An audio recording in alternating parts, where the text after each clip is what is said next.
Hi, hello, namaste. Welcome back to my channel, students. So, Karnataka P U board ಇಂದ 3 model papers 3 blue print ನ release ಮಾಡಿದ್ರು ಹೌದಾ. ಅದರಲ್ಲಿ first model paper ನ ನಾನು ಪಾರ್ಟ್ 1 ನಲ್ಲಿ ಹಾಫ್ ಸಾಲ್ವ್ ಮಾಡಿಸಿದೆ. ಅಂತ ಅಂದ್ರೆ ಪಾರ್ಟ್ ಎ ಮತ್ತೆ part B MCQ fill in the blanks ಮತ್ತೆ 2 ಮಾರ್ಕ್ಸ್ ಕ್ವೆಶನ್ಸ್ ನ ಆ ವಿಡಿಯೋದಲ್ಲಿ ಸಾಲ್ವ್ ಮಾಡಿಸಿದೆ. ಸೊ ಹಾಗಾಗಿ ಯಾರೆಲ್ಲ ನೋಡಿಲ್ಲ ಆ ವಿಡಿಯೋನ ಫಸ್ಟ್ ಅದನ್ನು ನೋಡಿ, ಯಾಕಂದ್ರೆ ಅದರಲ್ಲಿರೋ MCQs ಮತ್ತೆ ಫಿಲ್ ಇನ್ ದ ಬ್ಲಾಂಕ್ಸ್ ನಿಮಗೆ ನೀಟ್ ಮತ್ತೆ KCT ಎಕ್ಸಾಮ್ಸ್ಗೂ ಕೂಡ ಯೂಸ್ ಆಗುತ್ತೆ.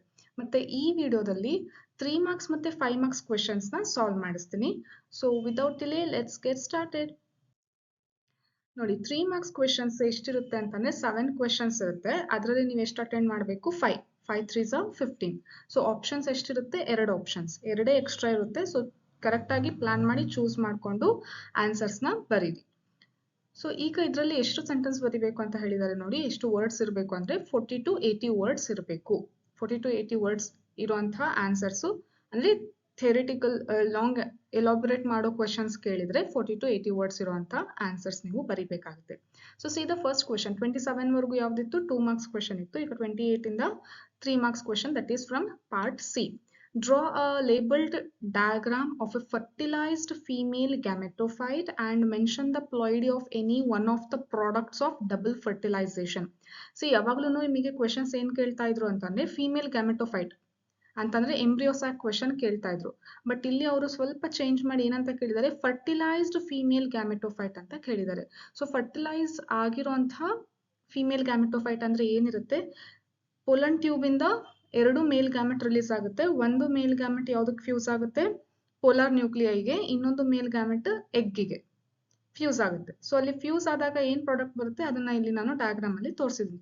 ಸೊ ಸೇಮ್ ಇಮೇಜ್ ಬರೀತೀರಾ, ಬಟ್ ಈ ಪೋರ್ಷನ್ ಇದೆ ನೋಡಿ, ಇಲ್ಲಿ ರೆಡ್ ಕಲರ್ ಕಾಣ್ತಾ ಇದೆಲ್ಲ, ಇಲ್ಲೊಂದು ರೆಡ್ ಕಲರ್ ಮತ್ತೆ ಇಲ್ಲೊಂದು red colour. So these two are male gametes, right? So one fuses with polar nuclei and another fuses with egg. So one which fuses with polar nuclei will transform into what? Primary endosperm nucleus, PEN ಅಂತ ಕರಿತೀವಿ.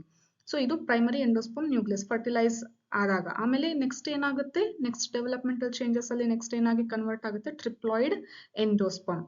ಸರಿನಾ? Next ಒಂದು egg ಜೊತೆ fuse ಆಗುತ್ತಲ್ಲ, ಅದಕ್ಕೆ ಏನಂತ ಕರಿತೀವಿ? Zygote.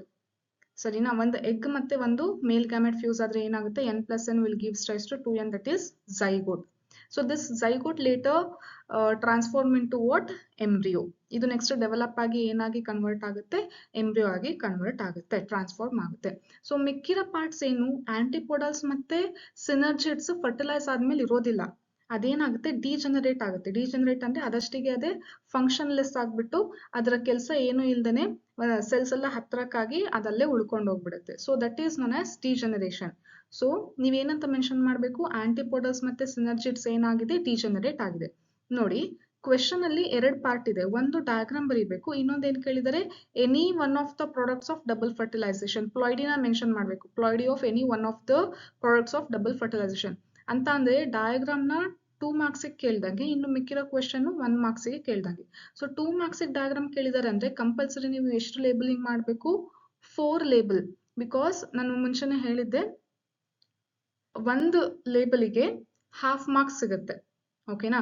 So ಒಂದು ಲೇಬಲಿಗೆ ಹಾಫ್ ಮಾರ್ಕ್ಸ್ ಹಂಗಂದ್ರೆ ಇದು ಒಂದು ಡಯಾಗ್ರಾಮಿಗೆ 4 ಲೇಬಲ್ ಬರ್ತಿದ್ದೀರಾ ಅಂತಂದ್ರೆ ಕಂಪ್ಲೀಟ್ ಆಗಿ 2 ಮಾರ್ಕ್ಸ್ ಸಿಗುತ್ತೆ. ನಿಮಗೆ ಡಯಾಗ್ರಾಮಿಗೆ ಮಾರ್ಕ್ಸ್ ಸಿಗಲ್ಲ, ಯಾವ್ದು ತೋರಿಸಿ ಮೆನ್ಷನ್ ಮಾಡಿ ಕರೆಕ್ಟ್ ಆಗಿ ಲೇಬಲ್ ಮಾಡ್ತಿರಲ್ಲ ಅದಕ್ಕೆ ಮಾರ್ಕ್ಸ್ ಅಲಾಟ್ ಆಗಿರುತ್ತೆ. So this total carries how much marks? How many marks? So total it is 2 marks and remaining one question we need to solve that. What it is? Ploidy of any one of the products of double fertilization. So double fertilization ಅಂತಂದ್ರೆ ಇದೆ, ಒಂದು ಮೇಲ್ gamete polar nucleus ಗೆ fuse ಆಗೋದು, polar ನ್ಯೂಕ್ಲಿಯಾಗೆ fuse ಆಗೋದು, ಇನ್ನೊಂದು ಮೇಲ್ gamete egg ಗೆ fuse ಆಗೋದು. So ಇದನ್ನ ಏನಂತ ಕರಿತೀವಿ? 2 ಸರಿ ಫರ್ಟಿಲೈಸ್ ಆಯ್ತಲ್ಲ, ಸೊ ಹಾಗಾಗಿ ಇದನ್ನ ಏನಂತ ಕರಿತೀವಿ? Double fertilisation. Double fertilisation product ಯಾವ್ದು? ಒಂದು ಝೈಗೋಟ್, ಇನ್ನೊಂದು PEN. ಓಕೆನಾ? ಸೊ ಝೈಗೋಟ್ ಇಂದು ಪ್ಲಾಯ್ಡಿ ಆದ್ರೂ ಬರಿಬಹುದು, PEN ಅಥವಾ ಎಂಡೋಸ್ಪರ್ಮಿನ ಪ್ಲಾಯ್ಡಿ ಆದ್ರೂ ಬರಿಬಹುದು. ಈಗ PEN ಪ್ಲಾಯ್ಡಿ ಏನಾಗುತ್ತೆ? 3n. ಯಾಕೆ 3n ಅಂದ್ರೆ ನೋಡಿ, ಆಲ್ರೆಡಿ ಇಲ್ಲಿ 2 ನ್ಯೂಕ್ಲಿಯಸ್ ಇತ್ತು, ಪೋಲಾರ್ ನ್ಯೂಕ್ಲಿಯರ್ 2 ಇತ್ತು, 2n ಪ್ಲಸ್ ಇನ್ನೊಂದು ಸೇರಿದೆ, ಹಂಗಂದ್ರೆ ಎಷ್ಟಾಯ್ತು? 3n. ಸೊ PEN ನ ಪ್ಲಾಯ್ಡಿ ಏನಾಯ್ತು? ದಟ್ ಈಸ್ ಎಂಡೋಸ್ಪರ್ಮಿನ ಪ್ಲಾಯ್ಡಿ ಏನಾಯ್ತು? ಟ್ರಿಪ್ಲಾಯ್ಡ್. ಓಕೆನಾ? ಸೊ ಝೈಗೋಟ್ ಇನ್ ಪ್ಲಾಯ್ಡಿ ಏನಾಯ್ತು? Diploid. Always zygote means it is by default it is in diploid only. So ploid ಏನಂತ ಮೆನ್ಷನ್ ಮಾಡ್ತಾರೆ, ಯಾವ್ದಾದ್ರು ಒಂದು ಬರೆದ್ರೂ ನಿಮಗೆ ಮಾರ್ಕ್ಸ್ ಸಿಗುತ್ತೆ, that is it carries 1 marks. So ploidy ಎರಡರಲ್ಲಿ ಯಾವ್ದಾದ್ರು ಒಂದು ನೀವು ಬರೀರಿ. So this is about 28th question. Next, 29th question. Parturition is induced by complex neuroendocrine mechanism.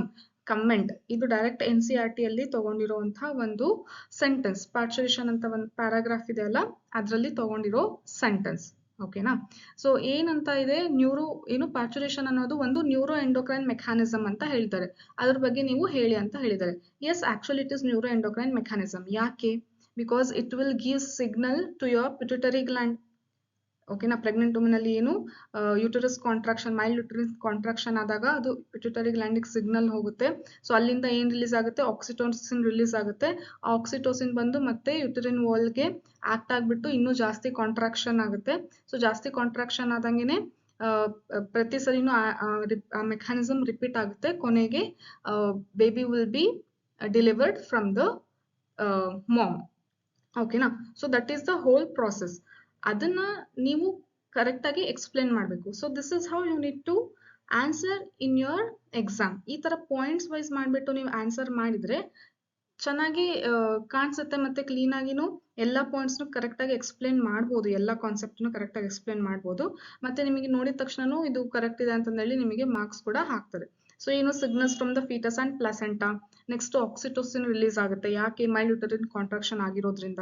Next ಯೂಟರಿನ್ contraction ಯಾಕೆ ಆಗುತ್ತೆ ಅಂದ್ರೆ ಆಕ್ಸಿಟೋಸಿನ್ ಮತ್ತೆ ಯೂಟರಿನ್ ಮಸಲ್ಸ್ ಮೇಲೆ ಆಕ್ಟ್ ಮಾಡುತ್ತೆ. ಮತ್ತೆ ಆಕ್ಸಿಟೋಸಿನ್ ಸೆಕ್ರೇಷನ್, ಜಾಸ್ತಿ ಆಕ್ಸಿಟೋಸಿನ್ ಸೆಕ್ರೇಷನ್ ಆಗ್ತಾ ಬರುತ್ತೆ, ಜಾಸ್ತಿ ಕಾಂಟ್ರಾಕ್ಷನ್ ಆಗುತ್ತೆ. ಸೊ ಇದರಿಂದ ಬರುವಂತ ರಿಸಲ್ಟ್ ಏನು, expulsion. That is cycle continues until the baby is expelled through the birth canal followed by the placenta. So ಇದಿಷ್ಟು ಈ ತರ ನೀವು ಆನ್ಸರ್ ಬರಿಬೇಕಾಗುತ್ತೆ. ನಿಮಗೆ ರೆಫರೆನ್ಸ್ ಬೇಕಿದ್ರೆ ನೀವು ಇದನ್ನ ಸ್ಕ್ರೀನ್ ಶಾಟ್ ತಗೋಬಹುದು. ಸೊ ಸರಿನಾ? So this is about 29th question. So everything, each and every word is from NCERT only. ಏನೇ ಬರೀತೀರಂದ್ರೂ NCERT ದಿನ ಮೆನ್ಷನ್ ಮಾಡ್ತಿದ್ದೀರಾ. ಸೊ ದ ಥಿಂಗ್ ಇಸ್, ಸ್ವಲ್ಪ ನೀವು ಸೆಂಟೆನ್ಸ್ ನ ಪಾಯಿಂಟ್ ವೈಸ್ ಮಾಡ್ಕೊಂಡು ಬರೆದ್ರೆ ಅದು ಚೆನ್ನಾಗಿ ಇರುತ್ತೆ ಅಂತ ಹೇಳ್ತಿರೋದು. Next 30th. The popular and effective contraceptives include IUDs. Mention the type of IUDs with an example of each. Intrauterine devices ಬಗ್ಗೆ ಕ್ವೆಶನ್ ಕೇಳಿದ್ದಾರೆ. ಏನಂತ ಅವರೇ ಒಂದು ಸೆಂಟೆನ್ಸ್ ಫಸ್ಟ್ ಮೆನ್ಷನ್ ಮಾಡಿದ್ದಾರೆ. The popular and effective contraceptives include IUDs. So contraceptives ಅಲ್ಲಿ popular ಇರೋದು ಯಾವ್ದಿದೆ, IUDs ಇದೆ ಅಂತ ಹೇಳಿದ್ದಾರೆ. ಅದರಲ್ಲಿ ನೀವೇನಂತ ಹೇಳಬೇಕು, 3 ಮಾರ್ಕ್ಸಿಗೆ ಏನ್ question, IUDs, mention the types of IUDs with an example of each. 3 types ಬರ್ಬಿಟ್ಟು ಅದರ ಎಕ್ಸಾಂಪಲ್ಸ್ ಬರೆದ್ರೆ ನಿಮಗೆ 3 ಮಾರ್ಕ್ಸ್ ಸಿಗುತ್ತೆ. ಅಂದ್ರೆ ನೇಮ್ಸ್, 3 ನೇಮ್ಸ್ ಕರೆಕ್ಟ್ ಆಗಿ ಬರ್ತಿದ್ರೆ ಇದು ಒಂದೊಂದು ನೇಮಿಗೆ ಹಾಫ್ ಆಫ್ ಮಾರ್ಕ್ಸ್, ಒಂದೊಂದು ಎಕ್ಸಾಂಪಲ್ಸ್ಗೂ ಕೂಡ half of marks. So total ಎಷ್ಟು, 3 ಮಾರ್ಕ್ಸ್. ಇದಕ್ಕೆ 1, 2, 3 ಆ ತರ.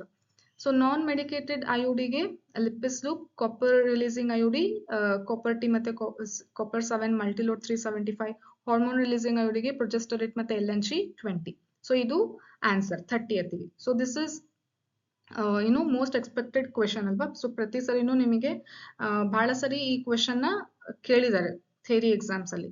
ಸೊ ಇದು ಆಲ್ಮೋಸ್ಟ್ ಎಕ್ಸ್ಪೆಕ್ಟೆಡ್ ಕ್ವೆಶನ್ ಆಗಿತ್ತು. Next, right the salient features of the following human ancestors. So human ancestors ಇದೆ ಅಲ್ಲ, ಇದರ ಸೇಲಿಯಂಟ್ ಫೀಚರ್ಸ್ ನ ಅವರು ಕೇಳಿದ್ದಾರೆ. ಅಂತಂದ್ರೆ ಎಷ್ಟು ಕೊಟ್ಟಿದ್ದಾರೆ ನೋಡಿ, 6 ಕೊಟ್ಟಿದ್ದಾರೆ. ಸೊ ಒಂದರ ಬಗ್ಗೆ ನೀವು ಸೆಂಟೆನ್ಸ್ ಬರೀತಾ ಇದ್ದೀರಾ ಅಂದ್ರೆ ಅದು ಹಾಫ್ ಮಾರ್ಕ್ಸ್ ಸಿಗುತ್ತೆ. So total 3 marks. 6 ಬರೀತೀರಾ ಅಂತಂದ್ರೆ ಅದಕ್ಕೆ ನಿಮಗೆ ಟೋಟಲ್ ಸಿಗೋದು 3. ನೀವು ಇದರಲ್ಲಿ ಎಲ್ಲದನ್ನು ಬರೆದ್ರೆ, ಕಂಪ್ಲೀಟ್ ಆಗಿ ಕರೆಕ್ಟ್ ಆಗಿ ಎಲ್ಲದನ್ನು ಬರೆದ್ರೆ 6 ಮಾರ್ಕ್ಸ್ ಸಿಗುತ್ತೆ. ಯಾವ್ದಾದ್ರು ಒಂದು ಮಿಸ್ ಆದ್ರೂ ಹಾಫ್ ಮಾರ್ಕ್ಸ್ ಹೋಗುತ್ತೆ. ಸೊ ಡ್ರಯೋಪಿಥೆಕಸ್ ಅಂತಾನೆ, they were hairy, walked like gorillas and chimpanzees, they were more ape like. So Dryopithecus ಮತ್ತೆ ರಾಮಪಿಥೆಕಸ್ಗೆ ಇರೋದು ಒಂದೇ ಡಿಫ್ರೆನ್ಸ್. ಇದೆಲ್ಲ ಸೇಮ್ ಬರೀತೀರಾ. ಡ್ರಯೋಪಿಥೆಕಸ್ಗೆ they were ape like, but Ramapithecus they were man like. ಓಕೆನಾ? ಸೊ ಇದು ಕ್ಯಾರೆಕ್ಟರ್. ನೆಕ್ಸ್ಟ್ ಥರ್ಡ್ ಯಾವುದು, Australopithecus. They use to hunt with stone weapons but essentially ate fruit. ಇದು ಮೇಜರ್ ಕ್ಯಾರೆಕ್ಟರ್. ಇದೆಲ್ಲ NCERT ಅಲ್ಲಿ ಕೊಟ್ಟಿರೋ ಲೈನ್ಸ್. ಓಕೆನಾ? Next Homo habilis. Homo habilis ನೋಡಿ question ಅಲ್ಲಿನೂ ಕೂಡ ಇದನ್ನ ಏನ್ ಮಾಡಿದ್ದಾರೆ, ಇಟಿಲಿಸೈಸ್ ಮಾಡಿದ್ದಾರೆ. ಸೊ ನೀವು ಬರೀತಾ ಇದ್ದೀರಾ ಅಂತ ಅಂದ್ರೆ ಏನ್ ಮಾಡ್ತೀರಾ, ಬರೆದ್ಮೇಲೆ ಕೆಳಗಡೆ ಅಂಡರ್ಲೈನ್ ಮಾಡಬೇಕು separately, because it is scientific name. So Homo habilis, they were called the first human-like creatures. They probably did not eat meat. Next, Neanderthal man, they used hides to protect their body and their ಬಾಡಿನ cover ಮಾಡಲಿಕ್ಕೆ ಚರ್ಮಗಳನ್ನ animals ಚರ್ಮಗಳನ್ನೆಲ್ಲ use ಮಾಡ್ತಾ ಇದ್ರು and buried their dead ಅಂದ್ರೆ dead bodies ಕೂಡ bury ಮಾಡುವಂತ character ಇವರಲ್ಲಿ ಇತ್ತು. Next Homo erectus, this is also scientific name. Then they probably ate meat. They had a large brain around 9000 cc. ಇದಾದ್ರೂ ಬರಿಬಹುದು ಪಾಯಿಂಟ್ ಅಥವಾ ಇದಾದ್ರೂ ಬರಿಬಹುದು. ಒಂದು ಪಾಯಿಂಟ್ ಬರೆದ್ರೂ ಕೂಡ ನಿಮಗೆ ಹಾಫ್ ಮಾರ್ಕ್ಸ್ ಸಿಗುತ್ತೆ. So this is the question from the evolution. Next, describe any 3 properties of cancerous cells. So cancer cells ನ ಪ್ರಾಪರ್ಟೀಸ್ ನ ಬರೀಲಿಕ್ಕೆ ಹೇಳಿದ್ದಾರೆ. ಸೊ ಪ್ರಾಪರ್ಟೀಸ್ ಅಂದ್ರೆ ನಿಮಗೆ ಗೊತ್ತಿದೆ, ಅದನ್ನೇ ಎಲಾಬ್ರೇಟ್ ಮಾಡಿ ಎಕ್ಸ್ಪ್ಲೇನ್ ಮಾಡಿ ಬರಿಬೇಕು. ಸೊ ನಾರ್ಮಲ್ ಇರುವಂತಹ ಸೆಲ್ಸ್ ಗೆ ಇರುವಂತಹ ಪ್ರಾಪರ್ಟೀಸ್ ಏನು, ಕಾಂಟ್ಯಾಕ್ಟ್ ಇನ್ಹಿಬಿಷನ್ ಇರುತ್ತಲ್ಲ, ಅದು ಇದರಲ್ಲಿ ಇರೋದಿಲ್ಲ. That is lack of contact inhibition. ಏನಂತಂದ್ರೆ ಒಂದ್ ಸೆಲ್ ಇದೆ, ಡಿವೈಡ್ ಆಗಿ ಬೆಳೀತಾ ಇದೆ. ಸೊ ಅಕ್ಕಪಕ್ಕ ಇನ್ನೊಂದು ಸೆಲ್ಸ್ ಟಚ್ ಆಗ್ತಿದೆ ಅಂತಂದ್ರೆ ಏನಾಗ್ಬೇಕು, ಅದು ಸ್ಟಾಪ್ ಆಗಬೇಕು ಅದರ growth. This is one of the physiological character that is seen in every cell, right? But ಏನಾಗುತ್ತೆ ಕ್ಯಾನ್ಸರ್ ಸೆಲ್ಸ್ ಅಲ್ಲಿ ಅಂತಂದ್ರೆ, ಸೆಲ್ ಗ್ರೋ ಆಗಿ ಡಿವೈಡ್ ಆಗ್ತಾ ಇದೆ, ಇದ್ರ ಅಕ್ಕಪಕ್ಕ ಸೆಲ್ಸ್ ಇದ್ರೂ ಕೂಡ ಅದೇನಾಗುತ್ತೆ ಕಂಟಿನ್ಯೂಸ್ ಆಗಿ ಅನ್ಕಂಟ್ರೋಲ್ ಏನು ಡಿವಿಷನ್ ಆಗ್ತಾ ಬರುತ್ತೆ. So there is no stop in the division process. So that's why it will grow in a uncontrolled manner. So adu ಏನು lack of contact inhibition, uncontrolled manner growth ಅಥವಾ metastasis ಅಂದ್ರೆ ಇದು ಒಂದ್ ಕಡೆಯಿಂದ ಇನ್ನೊಂದ್ ಕಡೆ ಸ್ಪ್ರೆಡ್ ಆಗ್ಬಿಟ್ಟು ಅಲ್ಲಿನೂ ಕೂಡ ಏನು ಟ್ಯೂಮರ್ ನ ಪ್ರೊಡ್ಯೂಸ್ ಮಾಡುತ್ತೆ ಅಂತ ಇದೆಲ್ಲ ಪಾಯಿಂಟ್ಸ್ ನೀವು ಬರೀತೀರಾ. ನಾನು ಅದನ್ನ ಇಲ್ಲಿ ಒನ್ ಬೈ ಒನ್ ಮೆನ್ಷನ್ ಮಾಡಿದ್ದೀನಿ. ಈ ತರ ಪಾಯಿಂಟ್ ವೈಸ್ ನೀವು ಮೆನ್ಷನ್ ಮಾಡಿದ್ರೆ ನಿಮಗೆ ಚೆನ್ನಾಗಿ ಮಾರ್ಕ್ಸ್ ಸಿಗುತ್ತೆ. ನೋಡಿ, ಅಬ್ನಾರ್ಮಲ್ ಸೆಲ್ ಗ್ರೋತ್ ಮತ್ತೆ ಲ್ಯಾಕ್ ಆಫ್ ಕಾಂಟ್ಯಾಕ್ಟ್ ಇನ್ಹಿಬಿಷನ್ ಮತ್ತೆ ಮೆಟಾಸ್ಟೆಸಿಸ್. So this is about the cancerous cells property. Next ಏನು question ಕೇಳಿದ್ದಾರೆ ನೋಡಿ. Complete the below given tabular column with appropriate answers. So ಇದೇನಂತಂದ್ರೆ ಹ್ಯೂಮನ್ ಹೆಲ್ತ್ ಅಂಡ್ ಡಿಸೀಸ್ ಇಂದ ಕೇಳಿರೋ question. ಈ table ಇದೆ, ಟೇಬಲ್ ಅಲ್ಲಿ ABCDEF ಅಂತ ಇದೆಲ್ಲ, ಇದನ್ನ ಫಿಲ್ ಮಾಡಬೇಕಾಗಿದೆ. So this is 3 marks question. ನೀವು ಒಂದು ಫಿಲ್ ಮಾಡಿದ್ರೆ ಇಲ್ಲಿ ಟೋಟಲ್ ಎಷ್ಟಿದೆ, 1 2 3 4 5 6. ಓಕೆ, ಸೊ 6 ಇದೆ. ಹಂಗಂದ್ರೆ ಒಂದು ಫಿಲ್ ಮಾಡಿದ್ರೆ ನಿಮಗೆ ಏನು, A ಗೆ half marks, B half marks, like that each whatever the blank space is there, if you fill you will get half of marks each, right? So total 3 marks.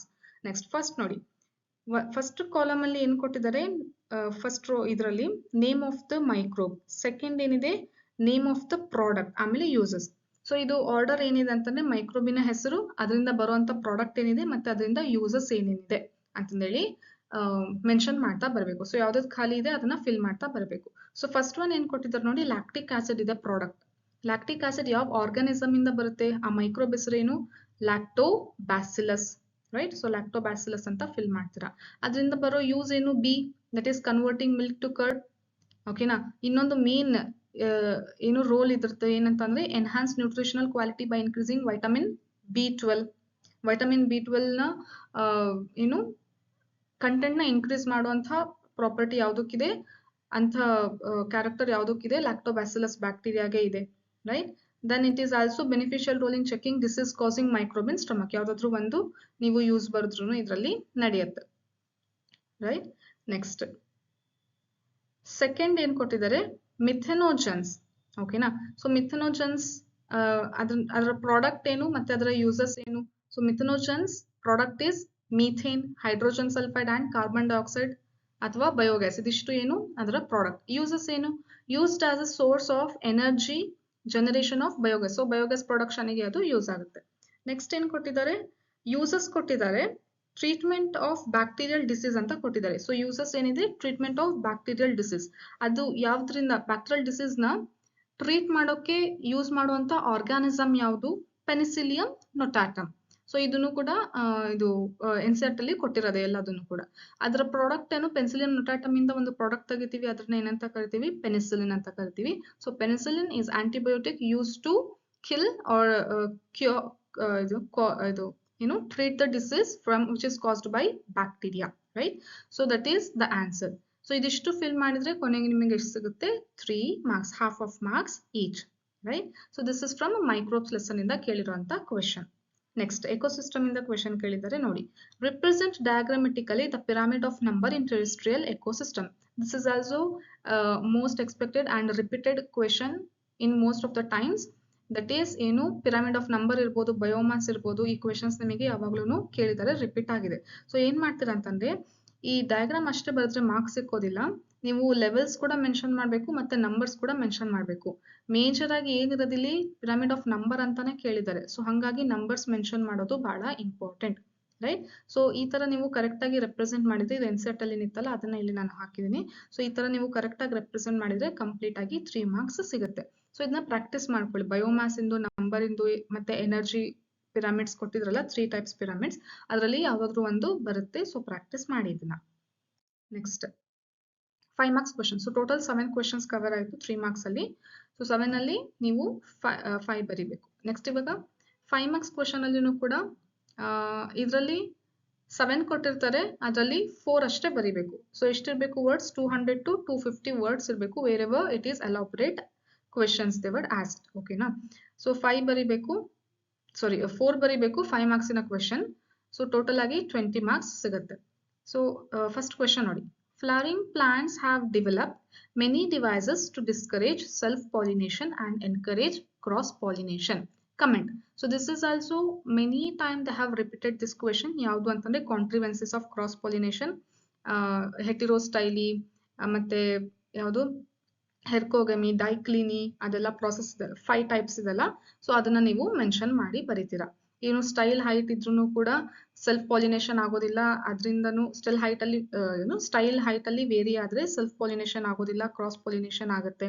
ಮತ್ತೆ ಮೊನಿಷಿಯಸ್ flowers ಇದು ಡೈಷಿಯಸ್ flowers ಇದ್ರೂ ಕೂಡ ಅಲ್ಲಿ ಏನಾಗಲ್ಲ, self pollination ಆಗಲ್ಲ, cross ಪಾಲಿನೇಷನ್ನೇ ಆಗುತ್ತೆ. So ಈ ತರ ಕೆಲವೊಂದು ಪಾಯಿಂಟ್ಸ್ ಕೊಟ್ಟಿದಾರಲ್ಲ, ಸೊ ಅದನ್ನ ನೀವು ಬರಿಬೇಕು. ಆಮೇಲೆ ಏನು ಪ್ರೋಟಾಂಡ್ರಿ, ಪ್ರೋಟೋಗೈನಿ ಅಂತಂದ್ರೆ ಗೈನಿಷಿಯಮೇ ಫಸ್ಟ್ ಮೆಚೂರ್ ಆದ್ರೆ ಅಲ್ಲಿನೂ ಕೂಡ ಸೆಲ್ಫ್ ಪಾಲಿನೇಷನ್ ಆಗಲ್ಲ. ಆಂಡ್ರಿಷಿಯಂ ಫಸ್ಟ್ ಮೆಚೂರ್ ಆದ್ರೇನೆ ಅಲ್ಲಿನೂ ಕೂಡ ಸೆಲ್ಫ್ ಪಾಲಿನೇಷನ್ ಆಗಲ್ಲ.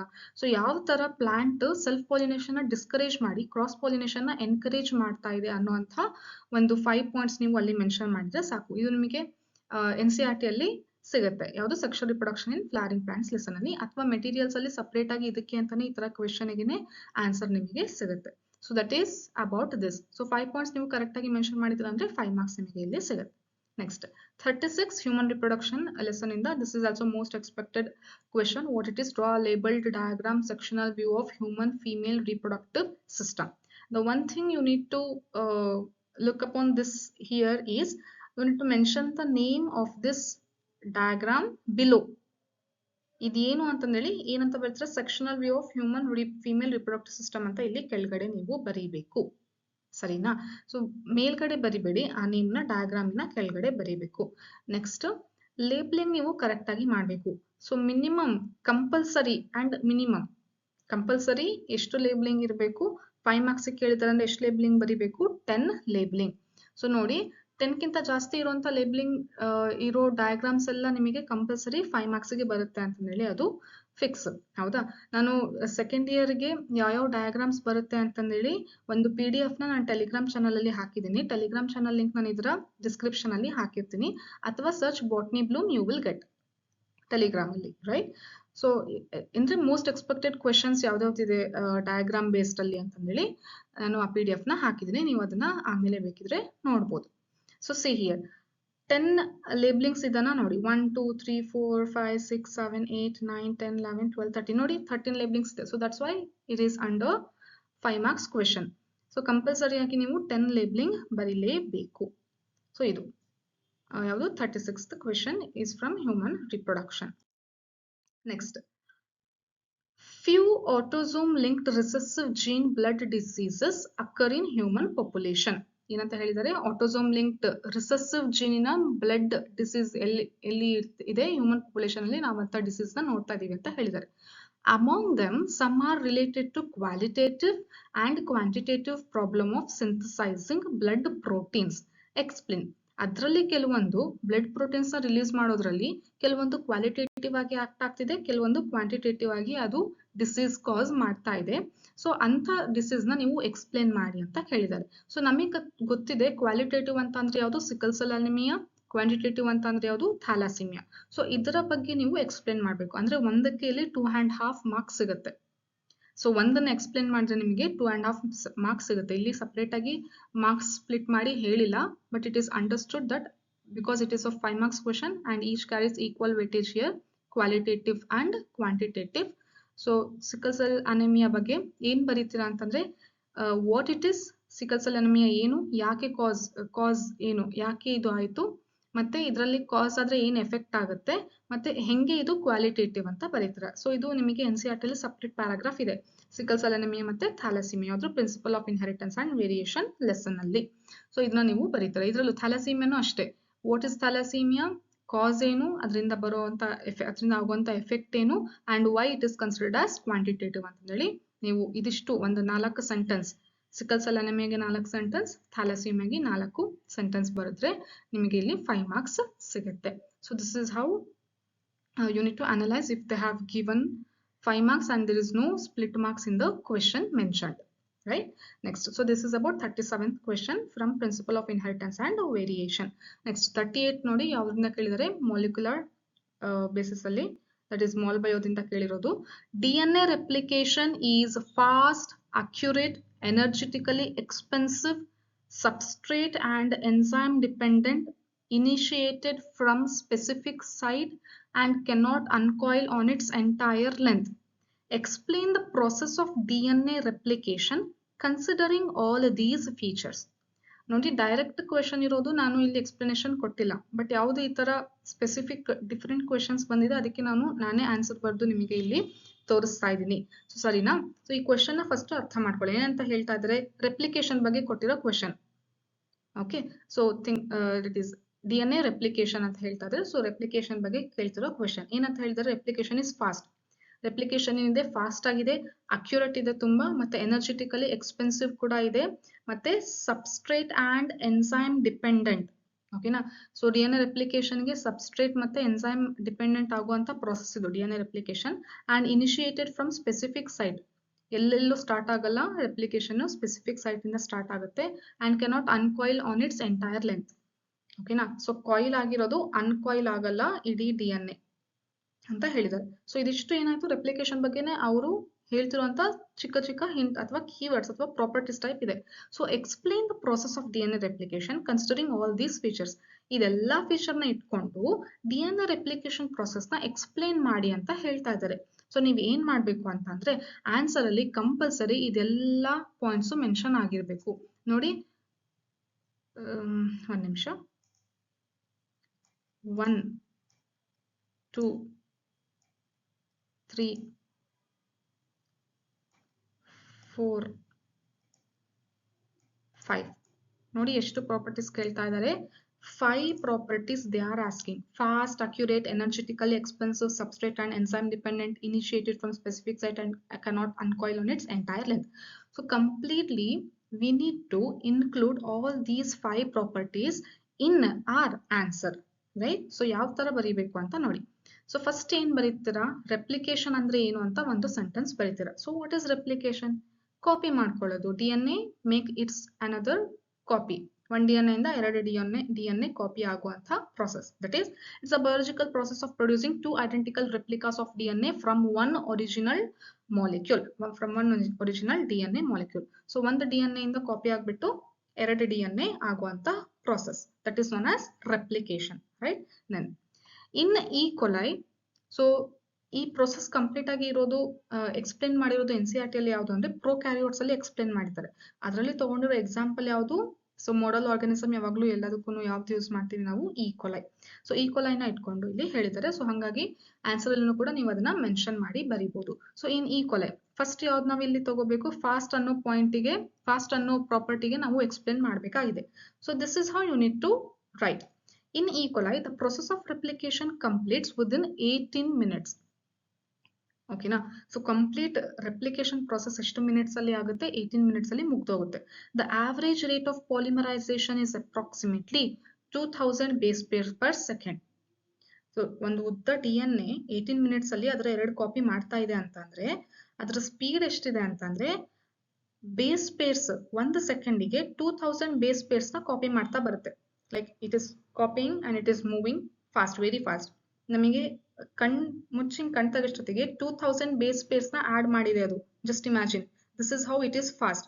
ಸೊ ಫಾಸ್ಟ್ ಅನ್ನೋದಕ್ಕೆ ನಮಗೆ ಇಲ್ಲಿ ಆನ್ಸರ್ ಸಿಕ್ಕಿದೆ.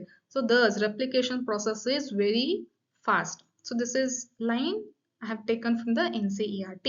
ಅಥವಾ ಇದು NCERT ಅಲ್ಲಿ ಕೊಟ್ಟಿದ್ದಾರೆ, ಅದನ್ನೇ ಈ ತರ ನೀವು ಏನು ಸೆಂಟೆನ್ಸ್ ಮಾಡಿ ಬರೀತೀರಾ. ನೆಕ್ಸ್ಟ್ DNA ಏನು ನೆಕ್ಸ್ಟ್ ಏನು ಅಕ್ಯುರೇಟ್ ಇದೆ ಅಂತಂದೇಳಿ ನಾವು ಬರೀಬೇಕು ಇಲ್ಲಿ ಆನ್ಸರ್ ಅಲ್ಲಿ, ಹೌದಾ? So DNA dependent, DNA polymerase. ಈ ರೆಪ್ಲಿಕೇಶನ್ ಮಾಡ್ತಾ ಇರೋದು ಒಂದು ಎನ್ಸೈಮ್ ಇದೆ ಮೇನ್ ಆಗಿ. So main enzyme in replication is what? DNA dependent DNA polymerase. ಈ ಪಾಲಿಮರೇಸ್ ಏನ್ ಮಾಡುತ್ತೆ? ಪಾಲಿಮರೈಸೇಷನ್ ಪ್ರೋಸೆಸ್ ಮಾಡುತ್ತೆ.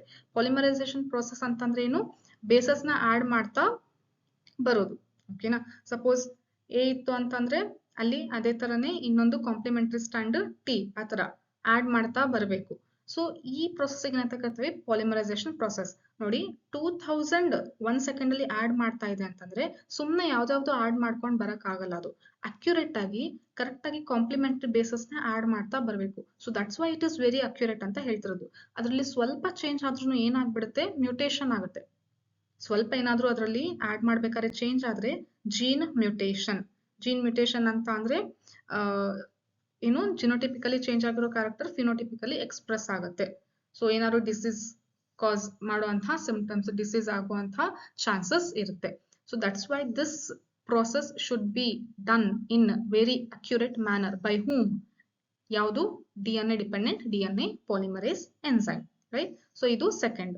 ಥರ್ಡ್ ಏನಂತ ಹೇಳಿದರೆ ಎನರ್ಜೆಟಿಕಲಿ ಎಕ್ಸ್ಪೆನ್ಸಿವ್. ಈ ಪ್ರಾಸೆಸ್ ತುಂಬಾ ಖರ್ಚಾಗುವಂತ ಪ್ರಾಸೆಸ್. ಯಾಕೆ ಖರ್ಚಾಗ್ತಾ ಇದೆ ಅಂತಂದ್ರೆ ನೋಡಿ, ಆಡ್ ಮಾಡ್ತಾ ಇದೆ ಅಲ್ಲ ಈ ಎನ್ಸೈಮ್, ಅದೇನ್ ತಗೊಂಡು ಆಡ್ ಮಾಡುತ್ತೆ? ಸಪೋಸ್ ಎ ಇದ್ರೆ ಇನ್ನೊಂದು ಬೇಸ್ ಏನ್ ಆಡ್ ಮಾಡ್ಬೇಕು? ಟಿ ಬೇಸ್ ಆಡ್ ಮಾಡ್ಬೇಕು. ಸೊ ಈಗ ಟಿ ಬೇಸ್ ಬರೇ ಥೈಮಿನ್ ಬೇಸ್ ಅಂತ ಹೇಳಿ ಸೈಟೋಪ್ಲಾಸಮ್ ಅಲ್ಲಿ ಇರಲ್ಲ, ಅದಕ್ಕೆ ಆಡ್ ಮಾಡ್ಕೊಳ್ಳೋಕೆ. ಥೈಮಿನ್ ಯಾವ ಫಾರ್ಮ್ ಅಲ್ಲಿ ಇರುತ್ತೆ ಅಂದ್ರೆ, so this thymine is base, right? So nucleotide ಅಂದ್ರೆ ಇದಕ್ಕೆ ಏನ ಆಗಿರ್ಬೇಕು? Phosphate is sugar, sorry phosphate and another is sugar. ಯಾವುದು? Ribose sugar, pentose ribose, right? So ಇದಿಷ್ಟು ಒಂದು ಏನು ಅಡಿನಿನ್ ತಗೋಣ ಈಸಿಯಾಗಿ ನಿಮಗೆ ಎಕ್ಸಾಂಪಲ್ ಹೇಳೋದಾದ್ರೆ. ಸೊ ಅಡಿನಿನ್, ಸೊ ಇದು ಅಡಿನಿನ್ ಮೋನೋಫಾಸ್ಫೇಟ್. ಯಾಕೆ ಅಡಿನೋಸಿನ್ ಮೋನೋಫಾಸ್ಫೇಟ್ ಅಂತ ಕರಿತೀವಿ? ಯಾಕೆ ಅಂತ ಅಂದ್ರೆ ನೋಡಿ, ಶುಗರ್ ಜೊತೆ ಅಡಿನಿನ್ ಇದ್ರೆ ನ್ಯೂಕ್ಲಿಯೋಸೈಡ್ ಆಯ್ತು, ಇದನ್ನ ಏನಂತ ಕರಿತೀವಿ? ಶುಗರ್ ಜೊತೆಗೆ ಅಡಿನಿನ್ ಇದ್ರೆ ಇದನ್ನ ಏನಂತ ಕರಿತೀವಿ? Adenosine, right? ಸೊ ಅಡಿನೋಸಿನ್ ಒಂದು ಫಾಸ್ಫೇಟ್ ಇದ್ರೆ ಏನಂತ ಕರಿತೀವಿ? ಮೋನೋಫಾಸ್ಫೇಟ್. ಸೊ ಈಗ ಇದನ್ನ ಆಡ್ ಮಾಡ್ತಾ ಇದೆ ಬೇಸ್. ಬಟ್ ಯಾವ ತರ ನಿಮಗೆ ಸೈಟೋಪ್ಲಾಸಮ್ ಅಲ್ಲಿ ಇರುತ್ತೆ ಅಂತಂದ್ರೆ, it is not present in this form but is actually present in this form. Means this is 3-phosphate group. ಯಾವುದಕ್ಕೆ ಜಾಯಿನ್ ಆಗಿದೆ? ಅಡೆನಿನ್ ಅನ್ನೋ ಬೇಸ್ಗೆ ಜೊತೆಗೆ ಶುಗರ್ ಇದೆ. Means this is adenosine triphosphate. ಓಕೆನಾ? ಸೊ ಅಂತಂದ್ರೆ ಏನಾಯ್ತು ಇಲ್ಲಿ? ATP triphosphate ATP. ಅದೇ ತರ ಗ್ವಾನಿನ್ ಇದ್ರೆ GTP, ಅದೇ ತರ ಥೈಮಿನ್ ಇದ್ರೆ TTP, ಅದೇ ತರ ಯಾವುದು ಇನ್ನೊಂದು ಸೈಟೋಸಿನ್ ಇದ್ರೆ CTP, ರೈಟ್? ಸೊ ಈ ತರ ಇರುವಂತಹ ಬೇಸಸ್, ಈ ತರ ಇರುವಂತದಕ್ಕೆ ಇದನ್ನ ಏನಂತ ಕರಿತೀವಿ ನಾವು? ಸಬ್ಸ್ಟ್ರೇಟ್ಸ್ ಅಂತ. ಅಂದ್ರೆ ಈ ಎನ್ಸೈಮಿಗೆ ಸಬ್ಸ್ಟ್ರೇಟ್ ಅದೇ. ಸೊ ಅದನ್ನ ತಗೊಂಡು ಆಡ್ ಮಾಡ್ತಾ ಬರುತ್ತೆ. ಸೊ ಅಂತ ಈ ಕಂಪ್ಲೀಟ್ ಈ ತರ ATGC ಇರುವಂತಹ ಟೋಟಲ್ ಇದಕ್ಕೆ ಏನು ನ್ಯೂಕ್ಲಿಯೋಟೈಡ್ಸ್ ಏನಂತ ಕರಿತೀವಿ? DNTPs. DNTPs ಅಂದ್ರೆ ಏನು? Deoxyribonucleoside triphosphate.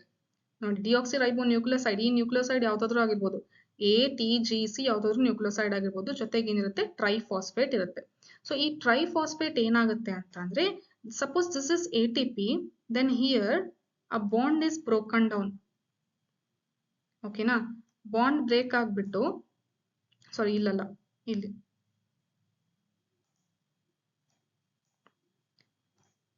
so this bond is broken down and it will convert, ADP is converted into ATP plus inorganic phosphate. So ATP is converted into ADP and inorganic phosphate. ಅಂದರೆ ಪ್ರತಿ ಸರಿ ಒಂದು ATP ಬರ್ತಾ ಇದೆ, ಒಂದು GTP ಬರ್ತಾ ಇದೆ, ಒಂದು CTP ಬರ್ತಾ ಇದೆ, ಒಂದು TTP ಬರ್ತಾ ಇದೆ ಅಂತ ಅಂದರೆ ಈ ಆ್ಯಡ್ ಮಾಡ್ಬೇಕಾದ್ರೆ ಅದಕ್ಕೆ ಏನು ಎನರ್ಜಿ ಬೇಕಾಗುತ್ತಲ್ಲ ಈ ಎನ್ಸೈಮಿಗೆ, ಹೆಂಗೆ ತಗೊಳುತ್ತೆ ಎನರ್ಜಿ ಅಂತಂದರೆ, ಸೊ ATP ಬಂತು ಅಂತಂದರೆ ATPನ ಬ್ರೇಕ್ ಮಾಡ್ಕೊಂಡ್ಬಿಟ್ಟು one ATP is broken down into ADP and inorganic phosphate. ಯಾಕೆ DP ಅಂತ ಹೇಳ್ತಾ ಇದೀವಿ ಅಂತಂದರೆ ದಿಸ್ ಇಸ್ ಡೈಫಾಸ್ಫೇಟ್. ಟ್ರೈದಿದು ಏನಾಯ್ತು ಡೈಫಾಸ್ಫೇಟ್. ಈಗ ಈ ಬಾಂಡ್ ಬ್ರೇಕ್ ಮಾಡಿದಾಗ ಎನರ್ಜಿ ರಿಲೀಸ್ ಆಗುತ್ತೆ. ಆ ಎನರ್ಜಿನ ಯೂಸ್ ಮಾಡ್ಕೊಂತಾ ಇದೆ ಯಾವುದು ಎನ್ಸೈಮ್. ಅದನ್ನೇ ಪ್ರತಿ ಸರಿನೂ ಸಬ್ಸ್ಟ್ರೇಟ್ ಬಂದಂಗೆ ಏನ್ ತಗೊಳುತ್ತೆ ಎನರ್ಜಿ ತಗೊಂತಾ ಇದೆ. So that's why it is more expensive. ಈ expensive total energetically it is expensive process. So ಸುಮ್ಮನೆ ಹಂಗೆ ರೆಪ್ಲಿಕೇಶನ್ ಆಗೋದಿಲ್ಲ. ಆ ರೆಪ್ಲಿಕೇಶನ್ ಆಗ್ತಾ ಇದೆ ಅಂದ್ರೆ ಆ ಎನ್ಸೈಮಿಗೆ ಏನ್ ಬೇಕಾಗುತ್ತೆ ಎನರ್ಜಿ ಬೇಕಾಗುತ್ತೆ. ಸೊ ಪ್ರತಿ ಸರಿನೂ ಈ ತರ ಒಂದು ಎನರ್ಜಿ ತಗೊಂತಾ ಇದೆ ಅಂತ ಹೇಳಿದ್ದಾರೆ. So that is how that is what the point you need to mention for that property. Okay na next ಎಂತ ಹೇಳಿದ್ರು, it is enzyme dependent ಅಂತ ಹೇಳಿದ್ದಾರೆ ಅದೇ ಪಾಯಿಂಟ್ ಅಲ್ಲಿನೇ. ಸೊ enzyme dependent ಯಾಕೆ? yes it is enzyme dependent. replication process ಅದಾಗದೇ ಆಗುತ್ತಾ? ಇಲ್ಲ, ಅದಕ್ಕೆ enzymes ಬೇಕಾಗುತ್ತೆ. NCERT ಅಲ್ಲಿ ಕೊಟ್ಟಿರೋದು ಮೇನ್ ಎಂಜೈಮ್ ಯಾವುದು ಅಂತಂದ್ರೆ DNA dependent DNA polymerase enzyme. But ಇನ್ನೂ ಎಂಜೈಮ್ಸ್ ಕೂಡ ಅದಕ್ಕೆ ಬಹಳ ಎಂಜೈಮ್ಸ್ ರಿಕ್ವೈರ್ಮೆಂಟ್ ಇರುತ್ತೆ ರೆಪ್ಲಿಕೇಶನ್ಗೆ. ಅದು ಅಷ್ಟು ಡೀಟೇಲ್ ಆಗಿ ಮೆನ್ಷನ್ ಮಾಡಿಲ್ಲ. ಬಟ್ ಏನು ಸೂಪರ್ಫಿಷಿಯಲಿ ನೀವು ಈ ಏನು ಟಾಪಿಕ್ನ ತಿಳ್ಕೊಂತಿದ್ದೀರಾ ಅಂತಂದ್ರೆ ಅದರಲ್ಲಿ ಮೇನ್ ಎನ್ಸೈಮ್ ಏನು ಅಂತಂದ್ರೆ ರೆಪ್ಲಿಕೇಶನ್ ಆಗ್ಬೇಕು ಅಂತಂದ್ರೆ ಎರಡು ಸ್ಟ್ರಾಂಡ್ ಏನಾಗಬೇಕು ಅನ್ಕಾಯಿಲ್ ಆಗ್ಬೇಕು. ಈ ತರ ಕಾಯಿಲ್ ಆಗಿದ್ದು ಏನಾಗಬೇಕು ಅನ್ಕಾಯಿಲ್ ಆಗ್ಬೇಕು. ಸೊ ಹಿಂಗಿರುತ್ತಲ್ಲ DNA, ಸೊ ಇದೇನಾಗಬೇಕು ಈ ತರ ಅನ್ಕಾಯಿಲ್ ಆಗ್ಬೇಕು. ಸೊ ಹಿಂಗ್ ಅನ್ಕಾಯಿಲ್ ಆಗ್ಬೇಕು ಅಂತಂದ್ರೆ ಒಂದು ಎನ್ಸೈಮ್ ಬೇಕಾಗುತ್ತೆ, ಅದಕ್ಕೆ ಹೆಲಿಕೇಸ್ ಅಂತ ಕರಿತೀವಿ. ಓಕೆನಾ. ಮತ್ತೆ ಹೊಸ DNA ಹೊಸ ಬೇಸಸ್ ಆಡ್ ಮಾಡಿದ್ಮೇಲೆ ಅದರಲ್ಲಿ ಸ್ವಲ್ಪ ಗ್ಯಾಪ್ ಉಳ್ಕೊಂಡಿರುತ್ತಲ್ಲ ಅದನ್ನ ಜಾಯಿನ್ ಮಾಡ್ಲಿಕ್ಕೆ ಲೈಗೇಸ್ ಅಂತ ಎನ್ಸೈಮ್ ಬೇಕಾಗುತ್ತೆ. So that is other kind of enzymes, but in answer if you write only this much then it is okay. That is replication process is enzyme dependent because main enzyme in DNA dependent, main enzyme is DNA dependent DNA polymerase ಅಂತ ಬರೀತೀರಾ. ಓಕೆನಾ. Next ಏನಂತ ಹೇಳಿದರೆ, ಅದಾಗದೆ replication starts at a particular site and it will not uncoil in its entire length ಅಂತ ಹೇಳಿದ್ದಾರೆ. Suppose ಈಗ ಈ ತರ DNA ಇದೆ ಅಂತ ಅಂದ್ರೆ this is very long DNA ಅಲ್ವಾ, ಎಲ್ಲ ಕಡೆನೂ ಒಂದೇ ಸರಿ ರೆಪ್ಲಿಕೇಶನ್ ಆಗಕ್ಕಾಗಲ್ಲ. ಹಂಗಾಗಿ ಏನು ಅಂತಂದ್ರೆ ಪರ್ಟಿಕ್ಯುಲರ್ ಪ್ಲೇಸ್ ಅಲ್ಲಿ ಮಾತ್ರ ರೆಪ್ಲಿಕೇಶನ್ ಆಗುತ್ತೆ. ಸಪೋಸ್ ಇಲ್ಲಷ್ಟೇ ರೆಪ್ಲಿಕೇಶನ್ ಆಗ್ತಾ ಇದೆ. ಓಕೆನಾ. ಸೊ ಇಲ್ಲಷ್ಟೇ ರೆಪ್ಲಿಕೇಶನ್ ಆಗ್ತಾ ಇದೆ. ಸೊ ಈ ಪ್ಲೇಸಿಗೆ ಏನಂತ ಕರಿತೀವಿ ನಾವು ರೆಪ್ಲಿಕೇಶನ್ ಫಾರ್ಕ್. ಇಲ್ಲಷ್ಟೇನೆ ಏನಾಗಿದೆ ಓಪನ್ ಆಗುತ್ತೆ ಯಾವುದು DNA ಸ್ಟ್ರಾಂಡ್. ಸೊ ಇಲ್ಲಷ್ಟೇನೆ ಏನಾಗುತ್ತೆ ಈ ತರ ಓಪನ್ ಆಗುತ್ತೆ DNA strand, right. So coil ಆಗಿದ್ದು ಏನಾಯ್ತು ಅನ್ಕಾಯಿಲ್ ಆಯ್ತು. ಸೊ ನಾವು this portion is known as what? replication fork. NCERT ಅಲ್ಲಿ ಕೊಟ್ಟಿದ್ರಲ್ಲ Y shape ಅಲ್ಲಿ, so that is nothing but what? replication fork ಅಂತ ಅಂದ್ರೆ complete DNA it is a very long DNA strand. ಎಲ್ಲ complete ಆಗಿ ಅದರಲ್ಲಿ ಏನಾಗಲ್ಲ ರೆಪ್ಲಿಕೇಶನ್ ಆಗಲ್ಲ. ಒಂದು ಪಾರ್ಟ್ ಅಲ್ಲಿ ಮಾತ್ರ ರೆಪ್ಲಿಕೇಶನ್ ಆಗುತ್ತೆ. ಒಂದು ಬಬಲ್ ತರ ಕಾಯಿಲ್ ಆಗಿರೋದು ಏನಾಗುತ್ತೆ ಅನ್ಕಾಯಿಲ್ ಆಗಿ ಓಪನ್ ಆಗುತ್ತೆ. ಸೊ ಆ ರೀಸನ್ಗೆ ಏನಂತ ಕರಿತೀವಿ ರೆಪ್ಲಿಕೇಶನ್ ಫಾರ್ಕ್. ಸೊ ಅದು ನೀವು ಇಲ್ಲಿ ಮೆನ್ಷನ್ ಮಾಡ್ತೀರಾ. 2 strands of DNA cannot be separated in its entire length.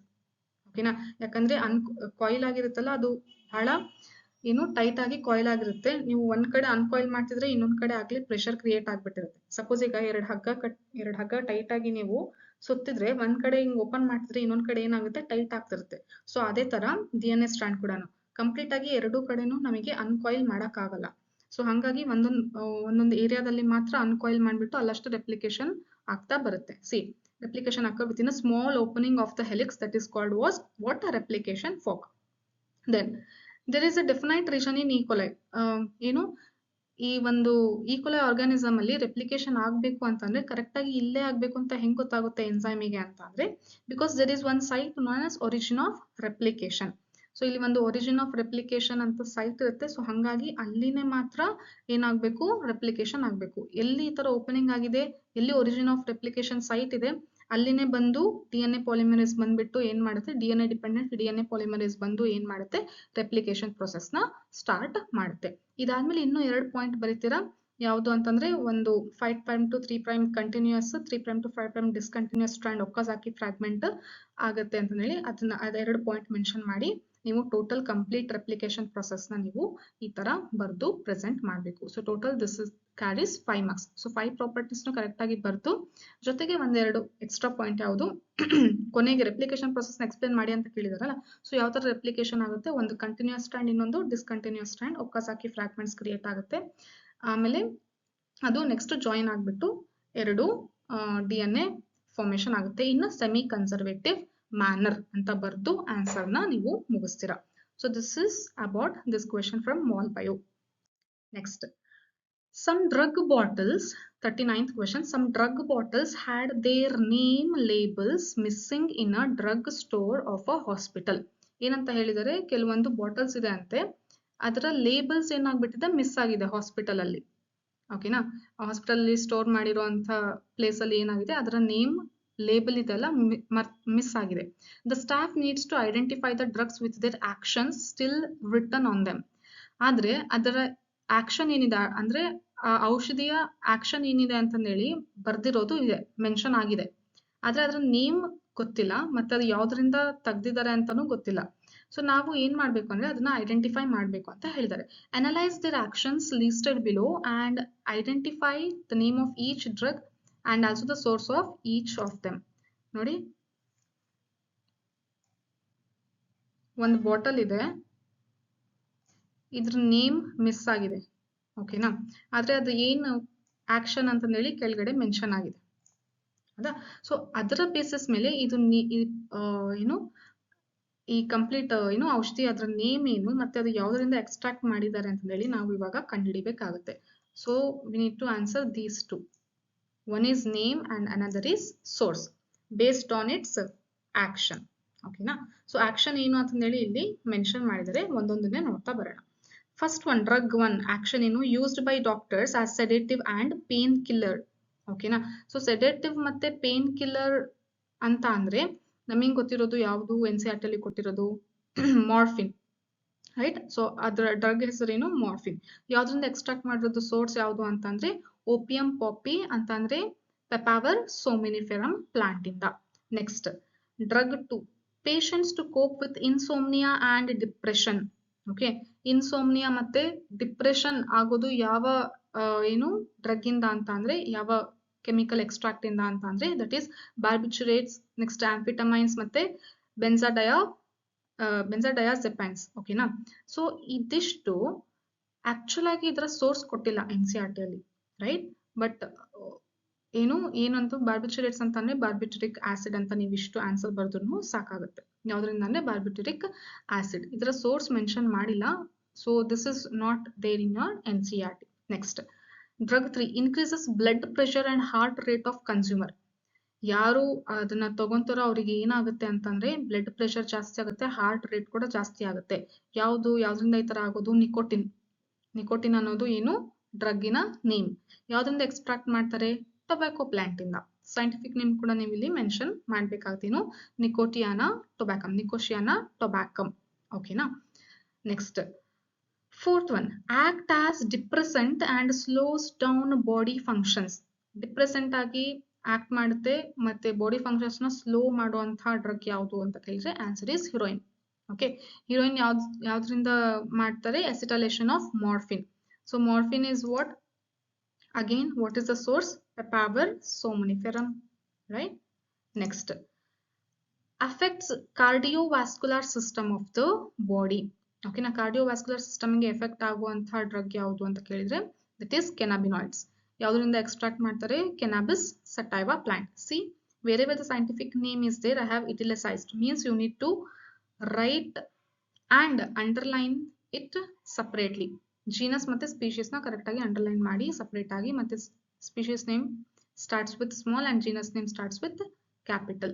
Okay, ಇದನ್ನ ಎಲ್ಲ ಆನ್ಸರ್ ಬರೆದ್ರು ಇದನ್ನ ಕರೆಕ್ಟ್ ಆಗಿ ಮಾಡಿಲ್ಲ ಅಂತಂದ್ರೆ ಸುಮ್ಮನೆ ಮಾರ್ಕ್ಸ್ ಕಳ್ಕೊಳ್ಳೋಂಥ ಚಾನ್ಸಸ್ ಇರುತ್ತೆ, ರೈಟ್. ಸೊ 5 ನ ನೀವು ಕರೆಕ್ಟ್ ಆಗಿ ಇದಕ್ಕೆ ನೇಮ್ ಮೆನ್ಷನ್ ಮಾಡ್ತೀರಾ, 5 ನೇಮ್ಸ್ ಅಂತಂದ್ರೆ ಎಲ್ಲದಕ್ಕೂ ಹಾಫ್ ಆಫ್ ಮಾರ್ಕ್ಸ್, ಮತ್ತೆ ಅದರ ಸೋರ್ಸ್ ನೀವು ಕರೆಕ್ಟ್ ಆಗಿ ಮೆನ್ಷನ್ ಮಾಡ್ತೀರಾ ಅಂದ್ರೆ ಎಲ್ಲದಕ್ಕೂ half of marks. So first one correct ಆಗಿ ಮೆನ್ಷನ್ ಮಾಡಿದ್ರೆ 1 ಮಾರ್ಕ್ಸ್. ಈ ತರ ಟೋಟಲ್ ಆಗಿ 5 ಮಾರ್ಕ್ಸ್ ನಿಮಗೆ ಇದರಲ್ಲಿ ಕಂಪ್ಲೀಟ್ ಆಗಿ ಬರೀತೀರಾ ಮೆನ್ಷನ್ ಮಾಡಿದ್ಮೇಲೆ, right? So this is about 39th question. Next, transgenic animals provide innumerable benefits to human beings. Justify the statement with common reasons. ನೋಡಿ, ಟ್ರಾನ್ಸ್ಜೆನಿಕ್ ಅನಿಮಲ್ಸ್ ಇಂದ ನಮಗೆ ಹ್ಯೂಮನ್ಸ್ಗೆ ಬಹಳ ಬೆನಿಫಿಟ್ ಇದೆ. ಅದರ ಏನು ಸ್ಟೇಟ್ಮೆಂಟ್ ನ ಜಸ್ಟಿಫೈ ಮಾಡಿಬಿಟ್ಟು ನೀವು ಎಕ್ಸಾಂಪಲ್ಸ್ ಮುಖಾಂತರ ಅದನ್ನ ನಮಗೆ ಹೇಳ್ರಿ ಅಂತ ಹೇಳ್ತಾರೆ. ಎಕ್ಸಾಂಪಲ್ಸ್ ಇನ್ ದ ಸೆನ್ಸ್ ಯಾವ ತರ ನಮಗೆ ಯೂಸ್ ಆಗುತ್ತೆ ಅಂತ ಹೇಳ್ರಿ ಅಂತ ಹೇಳ್ತಾ ಇದ್ದಾರೆ. ಸೊ ಕಂಪ್ಲೀಟ್ ಆಗಿ ಇದು NCERT ಅಲ್ಲಿ ಇದೆ, page number 212 according to old NCERT. 5 points ಕೊಟ್ಟಿದ್ದಾರೆ. ಯಾವ ತರ ಅಂತಂದ್ರೆ ನಮಗೆ ಡಿಸೀಸ್ ನ ಸ್ಟಡಿ ಮಾಡ್ಲಿಕ್ಕೆ ಹೆಲ್ಪ್ ತಗೊಂತೀವಿ. ಏನು ಟ್ರಾನ್ಸ್ಜೆನಿಕ್ ಅನಿಮಲ್ಸ್, ಸಪೋಸ್ ಮೈಸ್ ತಗೊಂತೀವಿ, ಮತ್ತೆ ಯಾವುದು ಫ್ರಾಗ್, ಮತ್ತೆ ಮಂಕೀಸ್, ಈ ತರ ಅನಿಮಲ್ಸ್ ನ ತಗೊಂಡ್ಬಿಟ್ಟು ಏನು ಅದರಲ್ಲಿ ಡಿಸೀಸ್ ನ ಟೆಸ್ಟ್ ಮಾಡಿ, ಡಿಸೀಸ್ ಯಾವ ತರ ಏನು ಎಫೆಕ್ಟ್ ಕೊಡ್ತಾ ಇದೆ ಅಂತಂದ್ರೆ ಟೆಸ್ಟ್ ಮಾಡೋದು. ಅಥವಾ ಯಾವ್ದಾದ್ರು ವ್ಯಾಕ್ಸಿನ್ಸ್ ಮತ್ತೆ ಏನಾದ್ರು ಕ್ಯಾಪ್ಸೂಲ್ಸ್ ಟ್ಯಾಬ್ಲೆಟ್ಸ್ ಏನಾದ್ರು ಕಂಡಿಡಿದ್ರೆ ಅದರಲ್ಲಿ ಫಸ್ಟ್ ಅದಕ್ಕೆ ಕೊಟ್ಬಿಟ್ಟು ಟ್ರೀಟ್ ಮಾಡಿ ನೋಡುವಂಥದ್ದು. ಸೊ ಈ ತರ ಏನು 5 ಯೂಸಸ್ ಕೊಟ್ಟಿದ್ದಾರೆ NCERT ಅಲ್ಲಿ. You will get from this. So that is a direct question which is there in your NCERT, that is biotechnology applications ಅಲ್ಲಿ ನಿಮಗೆ ಸಿಗುತ್ತೆ. Next, explain the fascinating forms of interaction in brood parasitism ಮತ್ತೆ sexual disease. So this is from organism and population lesson ಇಂದ. Brood parasitism ಅಂತ ಅಂದ್ರೆ ನೀವು ಕುಕ್ಕು ಮತ್ತೆ ಕೋಯಲ್ ಇದೆ ಅಲ್ಲ ಎಕ್ಸಾಂಪಲ್, ಅದನ್ನ ತಗೊಂಡ್ ಬರೀತೀರಾ. ಇದಕ್ಕೆ ನೀವು ಜಾಸ್ತಿ ಎಲಾಬರೇಟ್ ಮಾಡಿ ಬರೀಬೇಕು because this carries 3 marks. So marks split ಮಾಡಿರೋದು ನೀವು ಯಾವಾಗ್ಲೂ ನೋಡ್ತಾ ಇರ್ಬೇಕು. ಮಾಡಿದ್ರೆ ಅದರ ಅಕಾರ್ಡಿಂಗ್ ನೀವು ಆನ್ಸರ್ಸ್ ಬರೀಬೇಕಾಗುತ್ತೆ. ಸೊ ಇಲ್ಲಿ 6 ಪಾಯಿಂಟ್ಸ್ ನೀವು ಕರೆಕ್ಟ್ ಆಗಿ ಮೆನ್ಷನ್ ಮಾಡ್ಬೇಕಾಗುತ್ತೆ ಬ್ರೂಡ್ ಪ್ಯಾರಾಸಿಟಿಸಮ್. ನೆಕ್ಸ್ಟ್, ಸೆಕ್ಷುವಲ್ ಡಿಸೀಟ್ ಅಂದ್ರೆ ಆಫರಿಸ್ ಮತ್ತೆ ಬಿ ಬಗ್ಗೆ ಬರೀತೀರಾ. ಸೊ ಈ ಲೆಸನ್ ಅಲ್ಲಿ ಲಾಸ್ಟ್ ಪ್ಯಾರಾಗ್ರಾಫ್ ಕೊಟ್ಟಿದ್ದಾರಲ್ಲ ಅದು. ಸೊ ಅದು ಸೂಡೋ ಕಾಪ್ಯುಲೇಷನ್ ಪ್ರಾಸೆಸ್ ಇದೆಯಲ್ಲ ಅದು 4 ಪಾಯಿಂಟ್ಸ್ ಮೆನ್ಷನ್ ಮಾಡ್ತೀರಾ, ಅದಕ್ಕೆ ನಿಮಗೆ 2 marks ಸಿಗುತ್ತೆ. ಸೊ ಮಾರ್ಕ್ಸ್ ಸ್ಪ್ಲಿಟ್ ಆಗಿರೋದನ್ನ ಕರೆಕ್ಟ್ ಆಗಿ ನೋಡ್ಕೊಂಡು ನೀವು ಇದನ್ನ ಆನ್ಸರ್ ಮಾಡಿ. So this is also direct question which is there in organism and population lesson. So no need to describe or discuss here now, right? So ಇದನ್ನು ನೀವು ಕರೆಕ್ಟ್ ಆಗಿ ಈಸಿಯಾಗಿ ಸಿಗುತ್ತೆ, ಬರೀತೀರಾ ಆನ್ಸರ್. ನೆಕ್ಸ್ಟ್ ನೋಡಿ, last main. So part D ಅಲ್ಲಿ last main 5th ಮತ್ತೆ 6th ಅಲ್ಲಿ, ಇವಾಗ 6th ಮೇನಿಗೆ ಬಂದಿದ್ದೀವಿ. 3 ಕ್ವಶನ್ ಕೊಟ್ಟಿರ್ತಾರೆ, 1 ಬರಿಬೇಕು. ಇದು ಓದ್ ಸರಿ ಇರುವಂತ ಕ್ವಶನ್ ಪೇಪರ್ ತರನೇ ಇದೆ, ಇಲ್ಲಿ ಏನು ಚೇಂಜ್ ಆಗಿಲ್ಲ. 3 ಕ್ವಶನ್ ಅಲ್ಲಿ 1 ಬರಿಬೇಕು. ಆಮೇಲೆ ಮೆಜಾರಿಟಿ ಕಂಪಲ್ಸರಿ ಈ ಲಾಸ್ಟ್ ಮೇನ್ ಅಲ್ಲಿ ಏನಿರುತ್ತೆ, ಹಾಟ್ಸ್ ಕ್ವಶನ್ ಇರುತ್ತೆ. ಹೈ ಆರ್ಡರ್ ಥಿಂಕಿಂಗ್, ಓಕೆನಾ, skills, high order thinking skills based question ಇರುತ್ತೆ, ಹಾಟ್ಸ್ ಕ್ವಶನ್ ಇರುತ್ತೆ. ಸೊ ಡೈರೆಕ್ಟ್ ಆಗಿ ನೀವು ಕ್ವಶನ್ಸ್ ಇರುತ್ತೆ ಅಂತ ಎಕ್ಸ್ಪೆಕ್ಟ್ ಮಾಡಕ್ ಹೋಗ್ಬೇಡಿ. ಇದ್ರೂನು ಒಂದ್ ಸ್ವಲ್ಪ ಏನಾದ್ರು ನಿಮಗೆ ಥಿಂಕ್ ಮಾಡಿ ಬರೆಯುವಂತ ಕ್ವಶನ್ಸ್ ಇಲ್ಲಿ ಕಂಪಲ್ಸರಿ ಕೇಳಬೇಕು ಅಂತ ರೂಲ್ಸ್ ಇದೆ. ಸೊ ಹಾಗಾಗಿ ಅದೇ ತರನೇ ಕೇಳ್ತಾರೆ. So right. So first question is from principle of inheritance. Diagram ನೋಡಿದ ತಕ್ಷಣ ಗೊತ್ತಾಯ್ತು. ಸೊ ಏನಂದ್ರೆ ಎಲಾಬ್ರೇಟ್ ಮಾಡುವಂತ ಆನ್ಸರ್ಸ್ ಬಂತು ಅಂದ್ರೆ ಎಷ್ಟು ವರ್ಡ್ಸ್ ಇರಬೇಕು, 200 to 250 ವರ್ಡ್ಸ್ ಇರಬೇಕು. So right. Results 42 question. So total questions ಎಷ್ಟಿರುತ್ತೆ, 44 ಕ್ವಶನ್. ಸೊ ಇನ್ನ 3 ಸಾಲ್ವ್ ಮಾಡಿಸಿದ್ರೆ ಮುಗಿಯುತ್ತೆ. ಸೊ ನೋಡಿ, results of a Mendelian dihybrid cross are represented in the form of Punnett square. Punnett square ಅಲ್ಲಿ ಏನ್ ಕೊಟ್ಟಿದ್ದಾರೆ, ಡೈಹೈಬ್ರಿಡ್ ಕ್ರಾಸ್ ನ ರಿಸಲ್ಟ್ ಕೊಟ್ಟಿದ್ದಾರೆ. Answer the following questions with respect to the results of a dihybrid cross. So dihybrid cross base ಮೇಲೆ Punnett square ಕೊಡ್ತಿರಲ್ಲ, ಇದನ್ನ ನೋಡ್ಕೊಂಡ್ಬಿಟ್ಟು ಕೆಳಗಡೆ ಕೊಟ್ಟಿರುವಂತಹ questions ಗೆ ಆನ್ಸರ್ ಮಾಡಿ ಅಂತ ಹೇಳ್ತಾ ಇದ್ದಾರೆ. ಸೊ ಅದನ್ನ ಆನ್ಸರ್ ಮಾಡ್ಬೇಕು ಅಂತಂದ್ರೆ ನೀವು ಈ ಪನ್ನೆಟ್ ಸ್ಕ್ವೇರ್ ಏನಿದೆ ಅಂತ ಹೇಳಿ ಒಂದ್ಸರಿ ನಾನು ಡೈಹೈಬ್ರಿಡ್ ಕ್ರಾಸ್ ಏನು ಅಂತ ಹೇಳಿ ಒಂದ್ಸರಿ ನಿಮಗೆ ಹೇಳ್ತೀನಿ, ಅವಾಗ ಈಸಿಯಾಗಿ ಆ ಕ್ವಶನ್ಸ್ ನ ಆನ್ಸರ್ ಮಾಡಬಹುದು. ಸೊ ನೋಡಿ, ಪೇರೆಂಟ್ಸ್ ಯಾವುದು ಹೋಮೋಸೈಗಸ್ ಕಂಡೀಷನ್ ಅಲ್ಲಿ ತಗೊಂಡಿದ್ದಾರೆ. 2 ಕ್ಯಾರೆಕ್ಟರ್ ಇದೆ. ಡೈಹೈಬ್ರಿಡ್ ಕ್ರಾಸ್ ಅಂತ ಏನಂತ ಹೇಳ್ತಾ ಇದೀವಿ, 2 ಕ್ಯಾರೆಕ್ಟರ್. ಮೋನೋಹೈಬ್ರಿಡ್ ಕ್ರಾಸ್ ಅಲ್ಲಿ ಒಂದೇ ಕ್ಯಾರೆಕ್ಟರ್ ತಗೊಂಡಿದ್ರು, ಯಾವುದು ಪ್ಲಾಂಟಿನ ಹೈಟ್. ಇಲ್ಲಿ 2 ಕ್ಯಾರೆಕ್ಟರ್ ತಗೊಂಡಿದ್ದಾರೆ, ಸೀಡಿನ ಶೇಪ್ ಮತ್ತೆ ಸೀಡಿನ ಕಲರ್. ಸೀಡಿನ ಶೇಪ್ ಡಾಮಿನೆಂಟ್ ಇದ್ರೆ ರೌಂಡ್ ಇರುತ್ತೆ, ರಿಸೆಸಿವ್ ಇದ್ರೆ ವ್ರಿಂಕಲ್ ಇರುತ್ತೆ. ಮತ್ತೆ ಸೀಡ್ ನ ಕಲರ್ ಡಾಮಿನೆಂಟ್ ಇದ್ರೆ ಯೆಲ್ಲೋ, ರಿಸೆಸಿವ್ ಇದ್ರೆ ಗ್ರೀನ್ ಇರುತ್ತೆ. So dominant yellow colour P, seed recessive ಯಾವುದು ಗ್ರೀನ್ ಕಲರ್ ಇರುತ್ತೆ ಅಂತ ಹೇಳಿದ್ರು. So that is the 2 characters Mendel took for dihybrid cross. So ಒಂದು ಪ್ಲಾಂಟ್ ಅಲ್ಲಿ ಯಾವ ತರ ಸೀಡ್ಸ್ ಇದೆ, ರೌಂಡ್ ಮತ್ತೆ ಯೆಲ್ಲೋ ಸೀಡ್ಸ್ ಇದೆ. ಇನ್ನೊಂದು ಪ್ಲಾಂಟ್ ಅಲ್ಲಿ ವ್ರಿಂಕಲ್ ಮತ್ತೆ ಗ್ರೀನ್ ಸೀಡ್ಸ್ ಇರುವಂತ plant. One is considered as male, another is considered as female here. Okay na? So cross ಮಾಡಿದಾಗ first filial generation F1 generation ಅಲ್ಲಿ ಏನು progeny ಬಂತು, ರೌಂಡ್ ಮತ್ತೆ ಯೆಲ್ಲೋ ಡಾಮಿನೆಂಟ್ ಕ್ಯಾರೆಕ್ಟರ್ ಎಕ್ಸ್ಪ್ರೆಸ್ ಆಗಿದೆ. ನೋಡಿ, ಕ್ಯಾಪಿಟಲ್ ವೈ ಸ್ಮಾಲ್ ವೈ ಅಂತ ಅಂದ್ರೆ yellow, capital R small R ಅಂತ ಅಂದ್ರೆ ರೌಂಡ್. ಸೊ ಫಸ್ಟ್ ಬಂದಿರೋದು ರೌಂಡ್ ಯೆಲ್ಲೋ. ನೆಕ್ಸ್ಟ್ ಇದರ ಗ್ಯಾಮೆಟ್ಸ್ ತಗೋಬೇಕು. ಸೊ ಗ್ಯಾಮೆಟ್ಸ್ ತಗೊಳ್ಳೋದು ಹೇಗೆ ನಿಮಗೆ ಗೊತ್ತಿದೆ ಅಲ್ವಾ?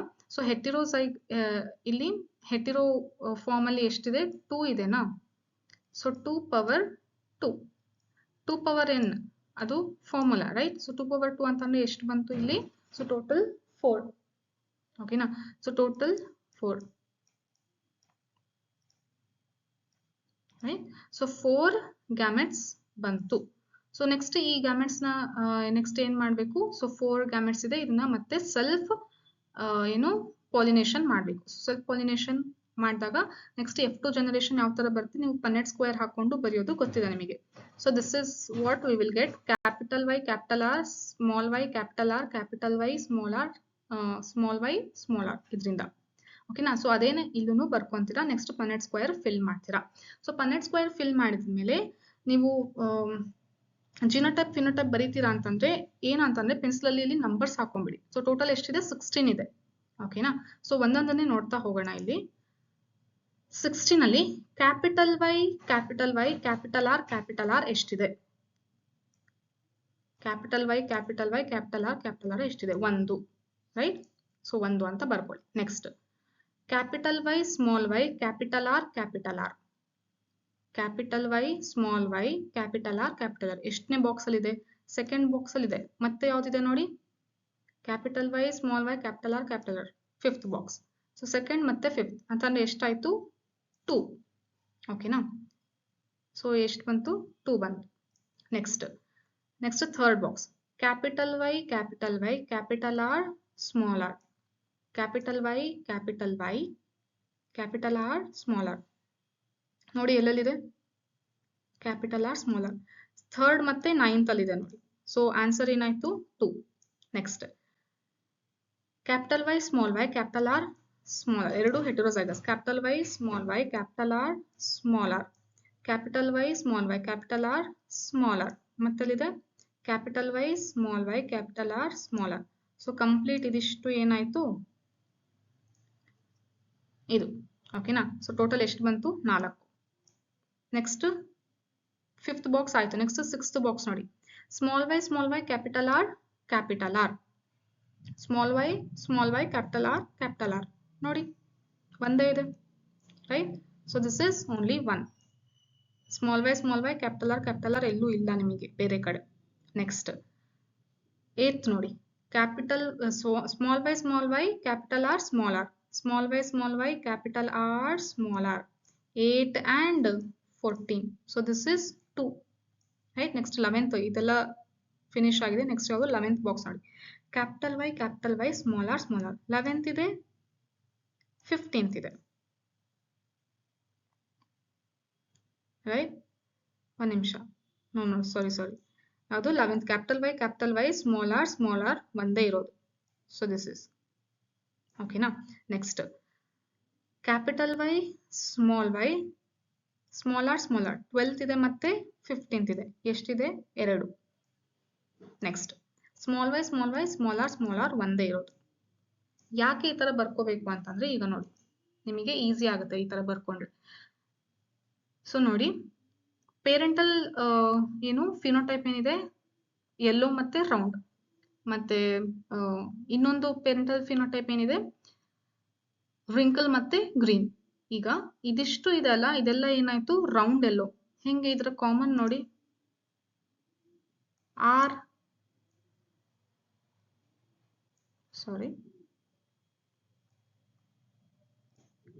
ಯೆಲ್ಲೋ ಇದು ಕಾಮನ್ ಇದ್ರದ್ದು. ಓಕೆನಾ? So round yellow. ಇಲ್ಲಿ ಹೋಮೋಸೈಗಸ್ ಇದ್ರು ಹೆಟೆರೋಸೈಗಸ್ ಇದ್ರು ನಮಗೆ ಬರೋ ಆನ್ಸರ್ ಏನು? Round yellow. ನೋಡಿ ಕ್ಯಾಪಿಟಲ್ ಆರ್ ಇಲ್ಲಿ ಜೊತೆಗೆ ನಾನು ಸ್ಮಾಲ್ ಆರ್ ಹಾಕಿದ್ರು ಒಂದೇ, ಕ್ಯಾಪಿಟಲ್ ಆರ್ ಹಾಕಿದ್ರು ಒಂದೇ. ಯಾಕಂದ್ರೆ ನಮಗೆ ಬರೋ ಆನ್ಸರ್ ಏನು? Round yellow. ಇಲ್ಲೂ ಅಷ್ಟೇ ಸ್ಮಾಲ್ y ಹಾಕಿದ್ರು ಒಂದೇ, ಕ್ಯಾಪಿಟಲ್ Y ಹಾಕಿದ್ರು ಒಂದೇ. ನಮಗೆ ಆನ್ಸರ್ ಬರೋದೇನು? Round yellow. ಸೊ ಇದಿಷ್ಟು ಏನಾಯ್ತು? Round yellow. ನೆಕ್ಸ್ಟ್ ಏನು ಅಂತಂದ್ರೆ ರೌಂಡ್ ಗ್ರೀನ್ ಬರುತ್ತೆ. So this is round green. Next ಏನು? Wrinkle green. Next wrinkle yellow ಮತ್ತೆ ರಿಂಕಲ್ ಗ್ರೀನ್. ಸೊ ಟೋಟಲ್ ನಿಮಗೆ ಇಲ್ಲೇ ಸಿಕ್ಕೋಗುತ್ತೆ ಆನ್ಸರ್ ಏನಂತ. ಸೊ ದಿಸ್ ಇಸ್ ಇದೆಷ್ಟಿದೆ ರೌಂಡ್ ಎಲ್ಲೋ ಎಷ್ಟಿದೆ 9 1 2 3 ನೋಡಿ plus plus plus what we will get 9 right.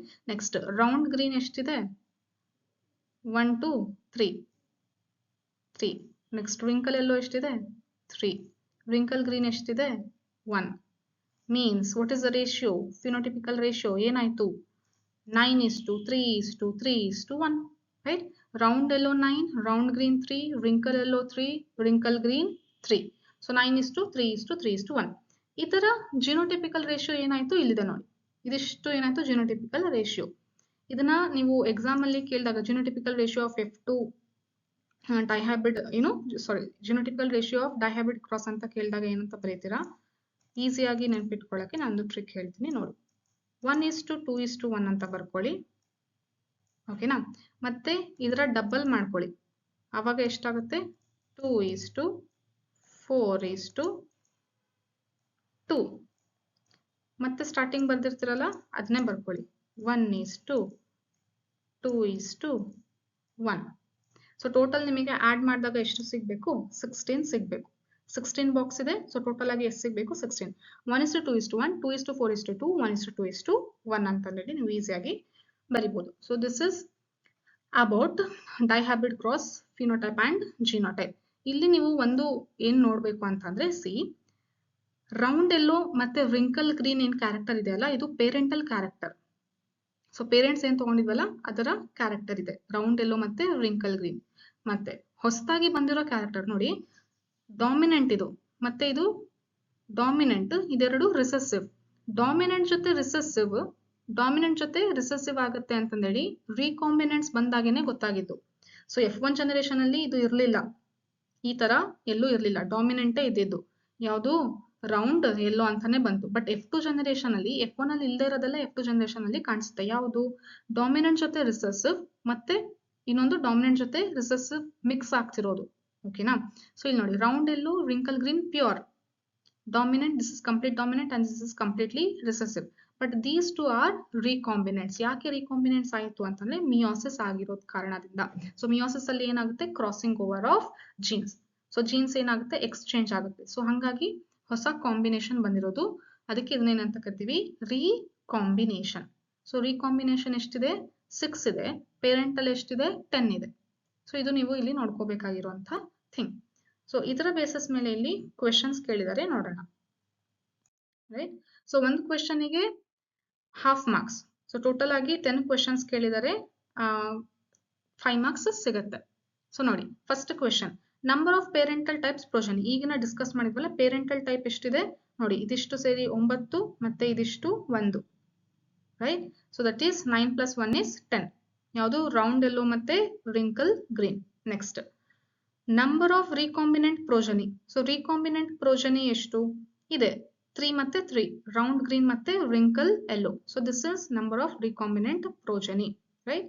Next number of homozygous recessive progeny. Homozygous ಮತ್ತೆ ರಿಸೆಸಿವ್ ಆಗಿರ್ಬೇಕು ನೋಡಿ. ಟರ್ಮ್ಸ್ ನಿಮಗೆ ಕರೆಕ್ಟ್ ಆಗಿ ಗೊತ್ತಿದ್ರೆ ಆನ್ಸರ್ಸ್ ಈಸಿಯಾಗಿ ಮಾಡ್ತೀರಾ. ಹೋಮೋಸೈಗಸ್ ಅಂತ ಅಂದ್ರೆ ಎರಡು ಸೇಮ್ ಇರೋದು ಈ ತರ. ಆದ್ರೆ ಕಂಡೀಷನ್ ಏನಿದೆ ಹೋಮೋಸೈಗಸ್ ಇರ್ಬೇಕಂತೆ ಆದ್ರೆ ರಿಸೆಸಿವ್ ಇರ್ಬೇಕಂತೆ. ರಿಸೆಸಿವ್ ಇದ್ರೆ ಏನಂತ ಬರೀತೀರಾ ಸ್ಮಾಲ್ ಲೆಟರ್ಸ್. ಸೊ ಈ ತರ ಇರೋದು ಯಾವ್ದಿದೆ so this condition it is only seen in the last box. ಯಾವುದು ಇದು ರಿಂಕಲ್ ಗ್ರೀನ್. ಸೊ ಹೋಮೋಸೈಗಸ್ನು ಇರಬೇಕು ರಿಸೆಸಿವ್ನು ಇರಬೇಕು. ಸೊ ಇದಿಷ್ಟರಲ್ಲಿ ನೀವು ಹುಡುಕ್ತಾ ಬರ್ತೀರಾ ಯಾವ್ದು ಸಿಗುತ್ತೆ ಇದು ಒಂದೇ. So obviously only one is there. So answer for C is 1. Okay. ಇದನ್ನ ಮೆನ್ಷನ್ ಮಾಡಿಲ್ಲ ಅಂದ್ರೂ ಪರವಾಗಿಲ್ಲ, ನಂಬರ್ ಅಷ್ಟೇ ಕೇಳಿರೋದು 1 ಅಂತ ಬರೀತೀರಾ. Next D question number of homozygous dominant progeny. ಓಕೆನಾ. ಹೋಮೋಸೈಗಸ್ ಮತ್ತೆ ಡಾಮಿನೆಂಟ್ ಇರಬೇಕು, ಇದು ಒಂದೇ ಸಿಗೋದು. ಹೋಮೋಸೈಗಸ್ನು ಇರಬೇಕು ಡಾಮಿನೆಂಟ್ನು ಇರಬೇಕು. ನೋಡಿ ಪ್ಯೂರ್ ಇರೋದು ಪೇರೆಂಟಲ್ ಇವೆರಡೆ, ಒಂದು ಹೋಮೋಸೈಗಸ್ ಡಾಮಿನೆಂಟ್ ಇನ್ನೊಂದು ಹೋಮೋಸೈಗಸ್ ರಿಸೆಸಿವ್. ಇಲ್ಲಿ ಆನ್ಸರ್ ಡಿ ಗೆ 1. Next number of homozygous progeny for both the traits.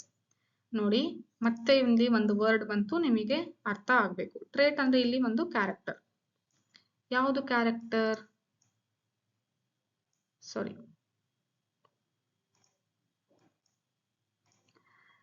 Seed colour, seed shape. ಈ ಎರಡು ಕ್ಯಾರೆಕ್ಟರಿಗೆ ಏನಿರಬೇಕು ಅಂತ ಹೇಳಿದರೆ ಹೋಮೋಸೈಗಸ್.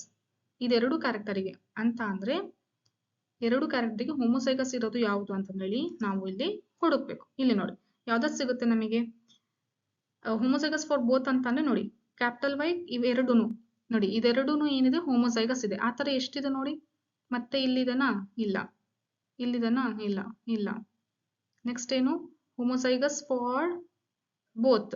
ಇಲ್ಲಿ ನೋಡಿ ಇನ್ನೊಂದು small Y capital R capital R. Next capital Y small R. ಓಕೆನಾ. Next small Y small R. So this is ಎರಡೂನು ಏನಿರಬೇಕು ಹೋಮೋಸೈಗಸ್ ಇರಬೇಕು. ಕ್ಯಾಪಿಟಲ್ಸ್ ಅಥವಾ ಸ್ಮಾಲ್ಸ್ ಅಲ್ಲಿನೇ ಇರಬೇಕು. So that is what they are asking. ಓಕೆನಾ. Next number of heterozygous progeny for both traits. ಈಗ homozygous ಹುಡುಕಿದ್ವಲ್ಲ ಅದೇ ತರ ಹೆಟೆರೋ ಹುಡುಕ್ಬೇಕು. ಓಕೆನಾ. ಸೊ ಅಂತ ಅಂದ್ರೆ ಹೆಟೆರೋ ಅಂದ್ರೆ ಏನಿರ್ಬೇಕು, ಒಂದು ಕ್ಯಾಪಿಟಲ್ ಇರಬೇಕು, ಇನ್ನೊಂದು ಸ್ಮಾಲ್ ಇರಬೇಕು. ಒಂದು ಕ್ಯಾಪಿಟಲ್ ಇರಬೇಕು, ಇನ್ನೊಂದು ಸ್ಮಾಲ್ ಇರಬೇಕು. ಸೊ ಈ ಟೈಪ್ ಇರುವಂತಹ ಕಂಡೀಷನ್ ನೋಡ್ತಾ ಬರಬೇಕು. ನೋಡಿ capital Y capital R small R. ಓಕೆನಾ. Next capital Y capital R small R. Next capital Y capital R small R. Next capital Y capital R small R. Right. So total ಎಷ್ಟಿದೆ ಇದರಲ್ಲಿ? ಇದನ್ನು ಕೂಡ 4. Number of heterozygous progeny for both the traits ಅಂತ ಅಂದ್ರೆ ಎರಡೂನು ಏನಿರ್ಬೇಕು hetero ಇರಬೇಕು. ಸೊ ಎರಡೂನು ಹೆಟೆರೋ ಯಾವ್ದಿದೆ ಹಿಂಗೆ ನೋಡ್ತಾ ಹೋಗ್ತಾ ಇರ್ತೀರಾ ಅಲ್ಲಿ ನಿಮಗೆ ಸಿಗುತ್ತೆ. ನೋಡಿ ಎರಡೂನು ಹೆಟೆರೋ ಇರಬೇಕು. ಇಲ್ಲಿ ನೋಡಿ ಎರಡೂನು ಹೆಟೆರೋ ಇದೆ ಈ ತರ. Right. So you will get answers. ಈ ಬಾಕ್ಸ್ ಅಲ್ಲಿ ನೋಡ್ತಾ ಹೋಗಿ ನಿಮಗೆ ಸಿಗುತ್ತೆ. Next question. Number of pure line progeny. Pure line ಅಂತ ಅಂದ್ರೆ ಏನು? ಕ್ರಾಸಿಂಗ್ ಓವರ್ ಆಗಿರಬಾರ್ದು. ಸೊ ಕ್ರಾಸಿಂಗ್ ಓವರ್ ಆಗದೆ ಇರುವಂತ ಪ್ಯೂರ್ ಪ್ರೋಜೆನಿ ಯಾವುದು ಅಂದ್ರೆ parental progeny. So parental progeny ಯಾವ್ದಿದೆ? ಕ್ಯಾಪಿಟಲ್ ವೈ ಕ್ಯಾಪಿಟಲ್ ಆರ್ ಮತ್ತೆ capital small Y small R. So these two are parental. Pure line ಅಂತ ಅಂದ್ರೆ ಕಂಟಿನ್ಯೂಸ್ ಜನರೇಷನ್ ಇಂದ ಜನರೇಷನ್ಗೆ ಒಂದು 10 ಜನರೇಷನ್ ಇತ್ತು ಅಂದ್ರೆ 10 ಜನರೇಷನ್ ಕೂಡ ಇದೇ ಪ್ಲಾಂಟೇ ಇರುತ್ತೆ. ಸೆಲ್ಫ್ ಪಾಲಿನೇಷನ್ ಆಗಿರೋದೇ ಇರುತ್ತೆ, ಕ್ರಾಸ್ ಪಾಲಿನೇಷನ್ ಆಗಿರಲ್ಲ ಅಲ್ಲಿ. ಸೊ ಸೆಲ್ಫ್ ಪಾಲಿನೇಷನ್ ಆಗಿರುವಂತದೇ ಕಂಟಿನ್ಯೂಸ್ ಒಂದ್ ಜನರೇಷನ್ ಇಂದ ಜನರೇಷನ್ಗೆ ಅದೇ ರಿಟೇನ್ ಆಗ್ತಾ ಬರುತ್ತೆ ಕ್ಯಾರೆಕ್ಟರ್ಸ್ ಜೀನ್ಸ್. ಸೊ ಅಂತದ್ ಯಾವುದು ಪೇರೆಂಟಲ್ ಅಂತಂದ್ರೆ ಇಲ್ಲಿ ರೌಂಡ್ ಎಲ್ಲೋ ಮತ್ತೆ ವ್ರಿಂಕಲ್ ಗ್ರೀನ್. ಸೊ ಇದಕ್ಕೆ answer 2. Next number of homozygous progeny for single trait. ನೋಡಿ ಹೋಮೋಸೈಗಸ್ ಫಾರ್ ಸಿಂಗಲ್ ಅಂತ ಅಂದ್ರೆ ಸಪೋಸ್ ಈಗ ಇದನ್ನ ಒಂದು ಎಕ್ಸಾಂಪಲ್ ಹೇಳ್ತಾ ಇದೀನಿ. ಇದು ಹೆಟೆರೋ ಆಯ್ತು, ಬಟ್ ಇನ್ನೊಂದು ಏನಿರ್ಬೇಕು ಹೋಮೋಸೈಗಸ್ ಇರ್ಬೇಕು. ಸೊ ಈ ತರದ್ದು ಎಷ್ಟಿದೆ ನೋಡಿ. Homozygous for single capital Y capital R small R. Number of homozygous progeny for single trait ನೋಡಿ capital R capital Y small Y capital R capital Y small Y. ಮತ್ತೆ ಇನ್ನೊಂದು capital R capital Y small Y. Right. Next capital R small Y small Y. Next small R capital Y small Y. So ಈ ತರ ಅಂದ್ರೆ ಒಂದ್ ಏನಿರ್ಬೇಕು homozygous ಇರ್ಬೇಕು. ಮತ್ತೆ next question ಏನು? Number of heterozygous progeny for single trade. ಇದು ಕೂಡ ಸೇಮ್ ಆನ್ಸರ್ ಆಗುತ್ತೆ. ಒಂದು ಹೋಮೋ ಇದ್ರೆ ಇನ್ನೊಂದು ಏನು ಆಬ್ವಿಯಸ್ಲಿ ಹೆಟೆರೋ ಇದ್ದೇ ಇರುತ್ತೆ. ಸೊ ಹೆಟೆರೋಸೈಗಸ್ ಯಾವ್ದಾವ್ದಿದೆ ಇದರಲ್ಲಿ 4 ನ ಚೂಸ್ ಮಾಡಿ ಬಿಡ್ತಾರೆ. That is same answer only. ಇದೇ ಆನ್ಸರ್ ಐಗೂ ಕೂಡ ಸಿಗುತ್ತೆ ನಿಮ್ಗೆ. ನೆಕ್ಸ್ಟ್ ಜೆ ನೋಡಿ number of recessive progeny for single trait. ಒಂದು ಟ್ರೇಟಿಗೆ ರಿಸೆಸಿವ್ ಇರಬೇಕು. ಓಕೆನಾ. ಅಂದ್ರೆ ಯಾವ್ದಾದ್ರು ಒಂದು ರಿಸೆಸಿವ್ ಇರಬೇಕು ಈ ತರದ್ದು. ಇನ್ ಮಿಕ್ಕಿದ್ದು ಈ ಕಡೆಗೆ ಡಾಮಿನೆಂಟ್ ಆದ್ರೂ ಇರ್ಬೋದು, ಆದ್ರೆ ಒಂದೇನಿರ್ಬೇಕು ಕಂಪಲ್ಸರಿ ರಿಸೆಸಿವ್ ಇರಬೇಕು. Either this condition or this condition. Sorry ಯಾವುದು? Either this condition or this condition. ಓಕೆನಾ. ಸೊ ನೋಡಿ ಯಾವ್ದಾವ್ದಿದೆ capital R small Y. So small y ಏನಾಯ್ತು ರಿಸೆಸಿವ್. ಇಲ್ಲೂ ಕೂಡ small y recessive. Capital or recessive. Small or recessive. ಗೊತ್ತಾಗ್ತಿದೆನಾ? So ಇದು so total ಆಗಿ ಎಷ್ಟು 4. ಸೊ ಇಲ್ಲಿ ಪನೆಟ್ ಸ್ಕ್ವೇರ್ ಅಲ್ಲಿ ನೀವು ಚೆಕ್ ಮಾಡ್ತಾ ಬರ್ತೀರಾ. So total this is 10 questions ಅಲ್ಲಿ ನಿಮಗೆ ಏನು 5 ಮಾರ್ಕ್ಸ್ ಸಿಗುತ್ತೆ. ಯಾಕಂದ್ರೆ ಒಂದೊಂದಕ್ಕೆ ನಿಮಗೆ ಹಾಫ್ ಮಾರ್ಕ್ಸ್. ಸೊ ಏನು ಅಂತಂದ್ರೆ ನಿಮಗೆ ಪನ್ನೆಟ್ ಸ್ಕ್ವೇರ್ ಕ್ಲಿಯರ್ ಆಗಿ ಅರ್ಥ ಆಗಿದೆ ಅಂತ ಅಂದ್ರೆ ಡೈಹ್ಯಾಬ್ರಿಡ್ ಕ್ರಾಸ್ ಕರೆಕ್ಟ್ ಆಗಿ ಅರ್ಥ ಆಗಿದೆ ಅಂದ್ರೆ ಹುಡ್ಕೋದು ಬಹಳ ಈಸಿ. ಸೊ ನಿಮಗೆ ಎಕ್ಸ್ಪ್ಲೇನ್ ಮಾಡಿದ್ನಲ್ಲ, ನಿಮಗೆ ಈಗ ಅರ್ಥ ಆಗಿದೆ ಅಂತ ಅನ್ಕೊಂತೀನಿ, right? So this is about ಯಾವುದು ಪ್ರಿನ್ಸಿಪಲ್ ಆಫ್ ಇನ್ಹೆರಿಟೆನ್ಸ್ ಇಂದ ಕೇಳಿರುವಂತ 5 ಮಾರ್ಕ್ಸಿನ question. Next 43. Given below are sequences of nucleotides in a particular mRNA and amino acids coded by it. ಯಾವುದು AUG, UUU, UUC, GAG, UUA, GUG, UUA 5' to 3' ಇದೆ. So ಇದಕ್ಕೆ code ಆಗ್ತಿರುವಂತ amino acids ಕೂಡ ಕೊಟ್ಟಿದ್ದಾರೆ. Methionine, phenylalanine, glutamic acid, leucine, valine, and this is and this one this is, right?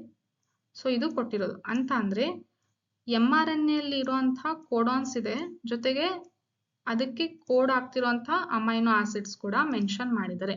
So on this basis right the properties of genetic code that can be correlated from the above given data. ಈ ಡಾಟಾನ ಇಟ್ಕೊಂಡು ಏನ್ ಮಾಡ್ಬೇಕು ಅಂತ ಹೇಳಿದ್ದಾರೆ, genetic ಕೋಡಿನ properties ಬರೀರಿ ಅಂತ ಹೇಳಿದ್ದಾರೆ. ಸೊ ಡೈರೆಕ್ಟ್ ಆಗಿ ಜೆನೆಟಿಕ್ ಕೋಡ್ ಪ್ರಾಪರ್ಟೀಸ್ ಬರೀರಿ ಅಂತ ಕೇಳೋ ಬದಲಿ ಸ್ವಲ್ಪ ಏನ್ ಮಾಡಿದ್ದಾರೆ, ನೀವು ಥಿಂಕ್ ಮಾಡಿ ಆನ್ಸರ್ ಮಾಡಿ ಬರೀಲಿ ಅಂತ ಹೇಳಿ ಈ ತರ ಹಾಟ್ಸ್ ಕ್ವೆಶನ್ ನಿಮಗೆ ಕೊಟ್ಟಿರೋದು. ಯಾವ್ದ್ರಿಂದ? ಮಾಲಿಕ್ಯುಲರ್ ಬಯೋದಿಂದ ಕೇಳಿದ್ದಾರೆ. ಸೊ ನಮಗೆ ಗೊತ್ತಿದೆ ಏನು ಜೆನೆಟಿಕ್ ಕೋಡಿನ ಪ್ರಾಪರ್ಟೀಸ್ ಯಾವ್ದಾವ್ದು ಅಂತ, ಬಟ್ ಇಲ್ಲಿ ಇರೋದನ್ನ ನಾವು ಮೆನ್ಷನ್ ಮಾಡ್ಕೊಂಡು ಬರೀಬೇಕು ಅಷ್ಟೇ, ಓಕೆನಾ? ಸೊ ನೋಡಿ, ಫಸ್ಟ್ ಏನ್ ಕಾಣಿಸ್ತದೆ, AUG ಬಗ್ಗೆ ಪ್ರಾಪರ್ಟಿ ಗೊತ್ತಿದೆ ನಮಗೆ, ಅದನ್ನ ಬರೀಬೇಕು. ಏನು? AUG acts as dual function. ಒಂದು ಸ್ಟಾರ್ಟ್ ಕೋಡಾನ್ ಆಗಿನೂ ಕೂಡ ವರ್ಕ್ ಮಾಡ್ತಾ ಇದೆ, ಇನ್ನೊಂದು it is coding for amino acid methionine. So AUG codes for methionine and it is acting as what ಏನು ಸ್ಟಾರ್ಟ್ ಕೋಡಾನ್. ಸೊ ಟ್ರಾನ್ಸ್ಲೇಷನ್ ಪ್ರೊಸೆಸ್ಗೆ ಸ್ಟಾರ್ಟ್ ಕೋಡಾನ್ ಯಾವುದು? AUG ಅಂತ ಬರೀತಾರೆ. ನೆಕ್ಸ್ಟ್ ಲಾಸ್ಟ್ ಇದೆ ಸ್ಟಾಪ್ ಕೋಡಾನ್ ಬಗ್ಗೆನೂ ಕೂಡ ನೆನಪಾಯ್ತು, ಅದ್ರ ಬಗ್ಗೆ ಬರೆಯೋಣ ಅಂತ ಬರೀತಾರೆ. ಏನು? UAA acts as ಸ್ಟಾಪ್ ಅಥವಾ ಟರ್ಮಿನೇಟರ್ ಕೋಡಾನ್. ಮೂರಿದಲ್ಲ, UAA, UAG ಮತ್ತೆ UGA. ಸೊ ಅದೇನು ಸ್ಟಾಪ್ ಕೋಡಾನ್ಸ್ ಆಗಿ ಆಕ್ಟ್ ಆಗುತ್ತೆ ಅಂತ, ಬಟ್ ಇಲ್ಲಿ UAA ಮೆನ್ಷನ್ ಮಾಡಿದ್ರೆ ಅದನ್ನು ತಗೊಂಡು ಪಾಯಿಂಟ್ ಬರೀರಿ ಸಾಕು ಈ ತರ. So UAA acts as stop Terminator codon. Next the codon is read in above mRNA is a continuous fashion, there is no punctuation. So total ಆಗಿ ಇಲ್ಲಿ comma, full stop, question mark ಮತ್ತೆ ಯಾವುದೇ ಅಂತ punctuations ಇಲ್ಲಿ ಇರೋದಿಲ್ಲ, right? So ಇದನ್ನೇನು complete ಆಗಿ ಒಂದೇ ತರ ನಾವು ಉದ್ದಕ್ಕೆ ಓದ್ಕೊಂತ ಹೋಗ್ತೀವಿ ಇನ್ ಅ ಕಂಟಿನ್ಯೂಸ್ ಮ್ಯಾನರ್ ಅಂತ ಹೇಳಿದರೆ. ಸೊ ಆ ಪಾಯಿಂಟ್ ಕೂಡ ನೀವು ಇಲ್ಲಿ ಬರೀತೀರಾ, ಏನು ಜೆನೆಟಿಕ್ ಕೋಡಿನ ಪ್ರಾಪರ್ಟಿ.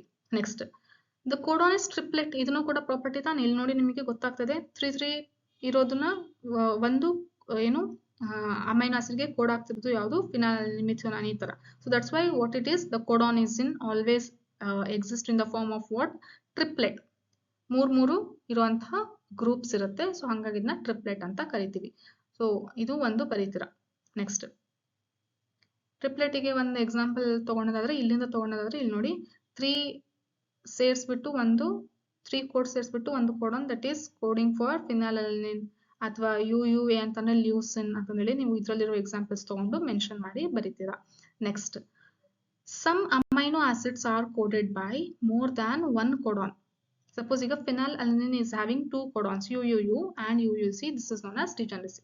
ಸೊ ಈಗ ಏನಂದ್ರೆ degeneracy ಬಗ್ಗೆ ಹೇಳಿದ್ದಾರೆ. ಏನು ಅಂತಂದ್ರೆ ಯಾವಾಗಲೂ ನೆನ್ಪಿಟ್ಕೊಳ್ಳಿ, 1 amino acid may contain more than 1 codon, but these 2 codon contains only 1 amino acid. ಅಂದ್ರೆ ಕೋಡಾನ್ಸ್ ಒಂದಕ್ಕಿಂತ ಜಾಸ್ತಿ ಇರ್ಬೋದು, ಆದ್ರೆ ಕೋಡಾನ್ಸ್ಗೆ ಇರುವಂತ ಅಮೈನೋ ಆಸಿಡ್ ಏನಿರುತ್ತೆ ಒಂದೇ ಇರುತ್ತೆ. ಸಪೋಸ್ ಇಲ್ಲಿ ನೋಡಿ, UUU ಮತ್ತೆ UUC ಅಂತ 2 ಕೋಡಾನ್ ಇದೆ, ಆದ್ರೆ ಈ 2 ಕೋಡಾನ್ಗೆ ಇರೋದು ಒಂದೇ ಅಮೈನೋ ಆಸಿಡ್ PHA ಅಂತಂದ್ರೆ ಏನು? ಫಿನೈಲ್ಅಲನಿನ್. ಇಂಥ ಪ್ರಾಪರ್ಟಿಗೆ ಏನಂತ ಕರಿತೀವಿ? ಡಿಜೆನರಸಿ. ಅಂದ್ರೆ ಇಲ್ಲಿಂದ ಎಕ್ಸಾಂಪಲ್ ತಗೊಂಡು ಎಕ್ಸ್ಪ್ಲೇನ್ ಮಾಡ್ದಂಗೆ ಆಯ್ತು. ಸೊ ಇದನ್ನ ನಾನು ಶಾರ್ಟ್ಸ್ ಅಥವಾ ಮತ್ತೆ ರೀಲ್ಸ್ ಅಲ್ಲಿ ಹಾಕಿದ್ದೆ ಒಂದ್ಸರಿ, ನೀವು ಬೇಕಿದ್ರೆ ಆ ತರ ರೀಲ್ಸ್ ಮತ್ತೆ ಶಾರ್ಟ್ಸ್ ನೀವು ಆಮೇಲೆ ನೋಡ್ಬೋದು. ದಟ್ ಈಸ್ ನೆನ್ಪಿಟ್ಕೊಳ್ಳಕ್ಕೆ ನಾನು ಏನ್ ಹೇಳಿದ್ದೆ, 1 ಅಮ್ಮ may have 2 children, but these 2 children is having only 1 ಅಮ್ಮ. ಈ ತರ ನೆನ್ಪಿಟ್ಕೊಂಡೆ ನೀವು ಈಸಿಯಾಗಿ ಬರೀಬಹುದು. ಅಮ್ಮ ಅಂತಂದ್ರೆ ಇಲ್ಲಿ ಅಮೈನೋ ಆಸಿಡ್, ಹೌದಾ? CC ಅಂದ್ರೆ ಏನು? ಕೋಡಾನ್ ಅಥವಾ ಚಿಲ್ಡ್ರನ್ ಅಂತ. 1 ಅಮ್ಮ ಅಂದ್ರೆ ಅಮ್ಮಂಗೆ 2 ಮಕ್ಕಳು, ಅದ್ರ 2 ಮಕ್ಕಳಿಗೆ ಇರೋದು ಒಂದು ತಾಯಿ ಅಮ್ಮ ದಟ್ ಇಸ್ ಅಮೈನೋ ಆಸಿಡ್ ಅಂತ ನೀವು ನೆನ್ಪಿಟ್ಕೊಂಡು ಈ ಪಾಯಿಂಟ್ ನ ಬೇಕಿದ್ರೆ ಬರಿಬಹುದು ಪ್ರಾಪರ್ಟೀಸ್ ಕೇಳಿದಾಗ. ಇಲ್ಲಿ ಆದ್ರೆ ಇಲ್ಲೇ ನಿಮಗೆ ಡೈರೆಕ್ಟ್ ಆಗಿದೆ, ಇದನ್ನ ನೋಡ್ಕೊಂಡೆ ನೀವು ಇಲ್ಲಿ ಎಕ್ಸ್ಪ್ಲೇನ್ ಮಾಡಿ ಬರಿಬೇಕಾಗುತ್ತೆ. ಸೊ 5 ಪಾಯಿಂಟ್ಸ್ ಬರಿಬೇಕು. ಸೊ 5 ಪಾಯಿಂಟ್ಸ್ ಇಲ್ಲಿ ಮುಗೀತು. ಅಥವಾ ಇನ್ನೂ ಒಂದು ಯೂನಿವರ್ಸಲ್ ಅಂತ ಇದೆಲ್ಲ ಆ ಪಾಯಿಂಟ್ ಕೂಡ ನೀವು ಆಡ್ ಮಾಡಿ ಬರೀಲು ಕೂಡ ಬಹುದು. ದಟ್ ಈಸ್ ಪ್ರೊಕ್ಯಾರಿಯೋಟ್ಸ್ ಇಂದ ಹಿಡಿದು ಯೂಕ್ಯಾರಿಯೋಟ್ಸ್ ತನಕ ಎಲ್ಲ ಕೋಡಾನ್ಸ್ ಸೇಮ್ ಅಮೈನೋ ಆಸಿಡ್ ಗೆ ಕೋಡ್ ಆಗುತ್ತೆ. ಸೊ ಹಾಗಾಗಿ that is universal, but there is some exceptions are there which is given in NCERT. That point you also can mention here. Okay, now you can also mention here. Next, last question given below are the diagrams of the plasmids A and B. Observe meticulously and answer the questions that follows.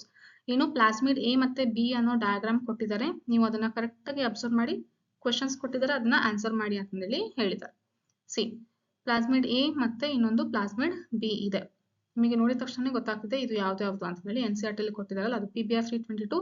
ಇದರ diagram ಕೊಟ್ಟಿಲ್ಲ, but explanation ಕೊಟ್ಟಿದ್ದಾರೆ. ಇದು PUC 18 actually, ಸರಿನಾ?